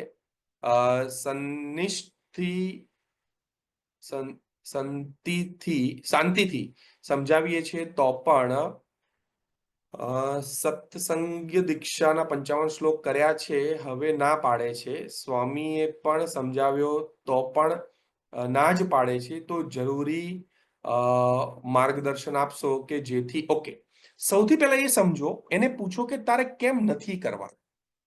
સમજો, આ બહુ જરૂરી છે. આપણે એને તારે કરવાના છે, કરવાના છે, ના મન નથી કરવા, નથી કરવા, નથી કરવા, ના તારે કરવાના છે, એટલે તારે મન નથી કરવા, પણ તારે કરવાના જ છે, એટલે એવું નહીં. કેમ નથી કરવા? તમારા બાળક સાથે શાંતિથી બેસીને જેટલા મુદ્દા એ કે મારે નથી કરવા પાછળના કેટલા કારણો છે, એ કારણો એકવાર જાણી લો, પછી તમે મને કહેજો. એ કારણના આપણે સોલ્યુશન લાવીશું, અને તમારું બાળક જો 55 પહોંચ્યું છે તો 315 પહોંચશે જ, એ હું ગેરંટી આપું છું. રાઈટ? સો જરાય ચિંતા ના કરતા. પણ નથી કેમ કરવા એ પહેલા જાણો. આપની વાત સાચી પારસભાઈ, પરંતુ ધારો કે બહાર જવામાં સંતાન એવા કપડાં પસંદ કરે જે ખરેખર યોગ્ય ના હોય, જેમ કે લેંઘો, ટી શર્ટ પહેરવા વગેરે, તો શું કરવું? તો એની સાથે કમ્યુનિકેટ કરો ને. ચાલો, વાંધો નથી, તમારી વાત સાચી છે. તમે 2 કપડા બાળક સામે રાખ્યા, બાળકે કીધું કે મારે તો આવા ઢીલા પહેરવા છે, આવા પહેરવા છે, આવું કરવું છે, તો તમે એને કહો કે બેટા આવા પહેરીશ તો ત્યાં તો બધા આવા પહેર્યા હશે, તો તું આમાં સારો લાગીશ. તને આ બધાની સામે તને ગમશે આવું, કે પછી you want to change your decision? તો આ પણ તું એકવાર જોઈ લે, એકવાર બંને જોઈ લે, પછી તું નક્કી કર, રાઈટ? સીધું એવું ના થોપી દો કે ના ના તારું ડિસિઝન ખોટું છે ને મારું ડિસિઝન સાચું છે. એને ફરી ડિસિઝન લેવા કહો ને. એક ડિસિઝન એને લીધું, તમને એવું લાગે છે કે એનું ડિસિઝન ખોટું છે, ફાઇન, નો ઇશ્યુ. તો તમે એને બીજી ચોઈસ આપો ડિસિઝન માટે, કે બેટા તે અત્યારે જે સિલેક્ટ કર્યું છે ને, આ કપડા એવા છે ને, લેંગો અને ટી શર્ટ, આ તો કેવા છે ખબર? જ્યારે આપણે આમ ક્યાંક રિલેક્સ ફરતા હોઈએ, કે આપણે ક્યાંક એકલા જતા હોઈએ, કે કારમાં ક્યાંક લોંગ ડ્રાઈવ પર જતા હોય, ત્યારે બહુ સરસ લાગે. પણ આપણે તો એક ફેમિલી ફંક્શનમાં જઈએ છીએ, જ્યાં બધા ટ્રેડિશનલ પહેર્યા હોય અને બધા આવા પહેર્યા હોય, તો તું એવું કંઈક વિચારી શકે? તો જો, તો આ તારી પાસે ઓપ્શન્સ છે, તો આમાંથી તને કયું ગમશે? તમે કરી શકો, અને એ તમને રિઝલ્ટ આપશે. જો બાળક ચોરી કરે, સિગરેટ પીવે, તો શું કરવું? નેબરનો સન આવું કરે છે, એને માતા નથી, એની સાથે બેસો, એની સાથે વાત કરો. સિગરેટ એ સોલ્યુશન નથી, પણ અત્યારે એને એ સોલ્યુશન લાગે છે. એને સાચા સોલ્યુશન, એને પ્રેમની જરૂર છે, એને ટાઈમ આપવાની જરૂર છે, એને વર્ધી ફીલ કરાવવાની જરૂર છે. એ વ્યસન છોડી દેશે, એને પ્રેમ મળવાનો શરૂ થશે, વ્યસન છોડી દેશે, રાઈટ? માતા પિતા રમવા ના દે તો રમવા તો દેવા જ પડે ને. છોકરાને રમવા ના દે કોણ રમશે? તમે હું હારા નહીં લાગીએ આપણે રમવા જઈશું તો. હા, દિવ્યેશભાઈ કહે છે અહીંયા કે મારું બાળક ફક્ત 2 વર્ષનું છે. હું જ્યારે ઓફિસથી ઘરે આવું છું ત્યારે થોડી વાર મારી સાથે રમે છે, પછી મારા ખિસ્સામાંથી મોબાઈલ લઈને વિડીયો જોવા માંડે છે. જ્યારે હું ફોન લઉં છું તેની પાસેથી તો એ રીસ ચડે છે, ખૂબ જ રડે છે, પણ એની સામે બને ત્યાં સુધી ખૂબ ઓછો મોબાઈલનો ઉપયોગ કરું છું, પણ છતાં એને મોબાઈલની ટેવ જતી નથી. તેના માટે એક્ટિવિટી, રમતને ઘણું બધું પ્લાન કરીએ છીએ, છતાં એ થોડો જિદ્દી વધુ છે. તો શું કરવું? અમારે છેલ્લે જ્યારે પ્રશ્ન કર્યો ત્યારે જવાબ આપવા વિનંતી. ઓકે દિવેશભાઈ, બહુ સિમ્પલ વસ્તુ છે. જો, જ્યારે બાળક માટે કોઈક વસ્તુ અયોગ્ય છે, આ આગળની સિરીઝમાં આપણે લઈશું જ, સિરીઝમાં આ બધા જ મુદ્દાઓ આવશે, પણ અત્યારે એક પ્રશ્ન તમારો છે એટલે એનું સોલ્યુશન આપી દઉં. કે જ્યારે બાળક કોઈ પણ વસ્તુ માટે જીદ કરે છે અને તમને એવું લાગે છે કે આ જીદ ખોટી છે, then you have to firm in your decision. ઘણીવાર પેરેન્ટ્સ અહીંયા ભૂલ શું કરતા હોઈએ છે? 2 વર્ષનો બાળક છે, એને મોબાઈલ લેવાનો ટ્રાય કર્યો, તમે મોબાઈલ ના આપ્યો, બાળકે જીદ કરવાની શરૂ કરી, રડવાનું શરૂ કર્યું, ધાંધલ ધમાલ શરૂ કરી, એટલે અંતે તમે મોબાઈલ આપી દીધો. બાળક શું શીખ્યો? બાળક એવું શીખ્યો કે મારે જે વસ્તુ જોઈતી હોય એના માટે મારે રડવું પડશે, હાથ પગ પછાડવા પડશે, એવું હું કરીશ એટલે મારે જે જોતું એ મળી જશે. જો તમને એવું લાગે છે કે ના, મોબાઈલ એના માટે નથી જ આપવાનો મારે, તો પછી એ રડે, ધમાલ કરે, હાથ પછાડે, ગમે તે કરે, નહીં આપવાનો એટલે નહીં જ આપવાનો. તો બાળક એવું સમજશે કે મારા આ કોઈ નુસ્ખા કામ નહીં લાગે. બીજી વસ્તુ, બાળકને હંમેશા કમ્યુનિકેટ કરો કે બેટા, તું જે આ કરી રહ્યો છે, તું રાડો પાડીને જે વસ્તુ બોલી રહ્યો છે મને સમજાતી નથી, ઠીક છે? તું ધમાલ કરીને જે કહી રહ્યો છે એ મને સમજાતું નથી કે તું શું કહેવા માંગે છે. એટલે તારે જે કહેવું છે શાંતિથી બોલ, ધીરે બોલ, રડ્યા વગર બોલ, તો જ મને સમજાશે. નહીં સમજાય તો હું એ તારા માટે નહીં કરી શકું ને. તો મને સમજાશે ક્યારે? તું આવી રીતે બોલીશ તો. તમે એટલું કહેશો ને એટલે ઓટોમેટિકલી એનો અવાજ નીચો કરી દેશે, શાંતિથી તમને કહેશે, બધું જ કરશે. પણ તમે જો એની ધમાલને સામે ઝૂકી ગયા તો વાર્તા પૂરી. એનો મતલબ એવું નથી એની જીદ સામે તમારે જીદે ચડવાનું છે, પણ યસ, તમારે પણ એના માટે વિચારવાનું છે, રાઈટ? એના પછી એક એનોનિમસ એટેન્ડીઝનો ક્વેશ્ચન છે Q&A માં. એની મિસબિહેવ ઓર ખોટી ટેવ બાળકને દેખાતી હોય તો એને કેવી રીતે ટેકલ કરવું જોઈએ? એ ડિપેન્ડ કરે છે. તમારે થોડુંક એને ઇલેબરેટ મને કરજો. નેક્સ્ટ એક સેશન આવશે આપણે કે how to change behaviour and habits of child. બાળકનું બિહેવિયર અને હેબિટ ચેન્જ કરવા માટે શું કરવું જોઈએ એનું સેશન આવશે, તો એમાં વધારે તમને ડેપ્થમાં આનું ક્લેરિટી મળી જશે. બ્રિજેશભાઈનો છે સત્સંગ દીક્ષા મુખપાઠમાં વધુ ઇન્ટરેસ્ટ આવે એના માટે શું કરવું જોઈએ? તમને ઇન્ટરેસ્ટ છે પેલા સત્સંગ દીક્ષામાં? તમે વાંચો છો? તમે, તમારા વાઈફ, ઘરના 2-3 સભ્યો વાંચતા હો રેગ્યુલર, તો એ જોઈને એને વાંચવા. આપણે તો શું કરે, તું વાંચ, તું કર. આપણે કરતા નથી. આપણને 5 શ્લોક આવડતા નથી ને એને 55 આવડે છે, તો આપણે શું કહે, તું કર હજુ વધારે. એટલે ભાઈ તમે 2 તો કરો. તમે 2 કરશો ને તો એ બીજા વધારે કરશે. તમે ચોપડી લઈને બેસતા નથી અને એના ઉપર તમે થોપ્યા કરો છો. તો પહેલા થોડું આપણે એની સામે કરીએ, કરવાનો પ્રયત્ન કરીએ, તો એને એમ થશે કે ભાઈ આ જે હું કરી રહ્યો છું એ જ પપ્પા કરી રહ્યા છે, અને પપ્પા પણ કરી રહ્યા છે, તો આ સારી વસ્તુ છે, તો આ મારે પણ આગળ કરવી જોઈએ, રાઈટ? આપણે કરીએ નહીં, છોકરાને કીધા કરીએ, તો અઘરું છે એમાં. ટ્વિન્સ બાળકો છે, બહુ તોફાન કરે છે, 9 વર્ષના છે. બાળક તોફાન કરશે, પણ કારણો જાણવા પડશે. આગળના સેશન્સમાં એમાં ડિટેલમાં જઈશું. રાઈટ? ઓકે. તો અત્યારે સમય પ્રમાણે આમ તો આપણે 1 કલાકનો સમય કીધો, તો 1.25 કલાક થયો છે. તમારા ઘણા બધા પ્રશ્નો હજુ પણ છે, પણ દરેક પ્રશ્નનો જવાબ કદાચ હું અત્યારે ના આપી શકું, પણ આ બધા જ પ્રશ્નો હું સેવ કરી રાખું છું.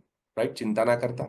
અને આગળના જે સેશન્સ થશે એ દરેક સેશન્સની અંદર આવા પ્રશ્નોના જવાબો તમને મળશે. ઇવન ભવિષ્યમાં તમને એક ગૂગલ ફોર્મ પણ આપવામાં આવશે. આપણા પેરેન્ટિંગ ચેનલ જે છે આપણી BAPS પેરેન્ટિંગ ચેનલ, જો આ એનું લિંક પણ છે અને દેખાય પણ છે તમને. Right? BAPS parenting channel. Jigneshbhai શેનો જવાબ આપું હું? જિગ્નેશભાઈ લખે છે કે જિગ્નેશભાઈ બખ્તરિયા, પારસભાઈ આનો જવાબ આપશો, પણ શેનો? આનો એટલે શેનો? કારણ કે તમારો ક્વેશ્ચન્સ બહુ આગળ જતો રહ્યો લાગે છે. ફરી એકવાર ક્વેશ્ચન મૂકી દો ને જિગ્નેશભાઈ. તમારો છેલ્લો પ્રશ્ન લઈ લો, હવે તમે આટલી રિક્વેસ્ટ કરી છે તો. પણ એકવાર ક્વેશ્ચન મૂકી દો. તો તમારું BAPS પેરેન્ટિંગ ચેનલમાં તમે જોડાયેલા રહેજો. બહુ જ બધું ગાઈડન્સ આમાં તમને રેગ્યુલરલી પણ મળતું રહેશે, વિડીયોના માધ્યમથી અને પોસ્ટના માધ્યમથી. સાથે સાથે આવું દર મહિને અત્યારે આપણે વિચારીએ છીએ, પણ છતાં તમારું ઓપિનિયન પણ લેવામાં આવશે. તો આવા સેશન્સ પણ થશે. અત્યારે એવો એક વિચાર છે કે દર મહિનાના ચોથા શનિવારે આવું આપણું એક લાઈવ સેશન થશે, અને જેમાં આપણે આજે જેમ વિષય લીધો એમ દર વખતે એક જુદા જુદા વિષય અને અગત્યના વિષય, તમને જે જરૂરી વિષય છે એ વિષય આધારિત અમે તમને ગાઈડ કરશું. રાઈટ? તો એવો એક વિચાર છે જ, અને એ પ્રમાણે આપણે ચેનલની અંદર પણ અપડેટ કરતા રહીશું.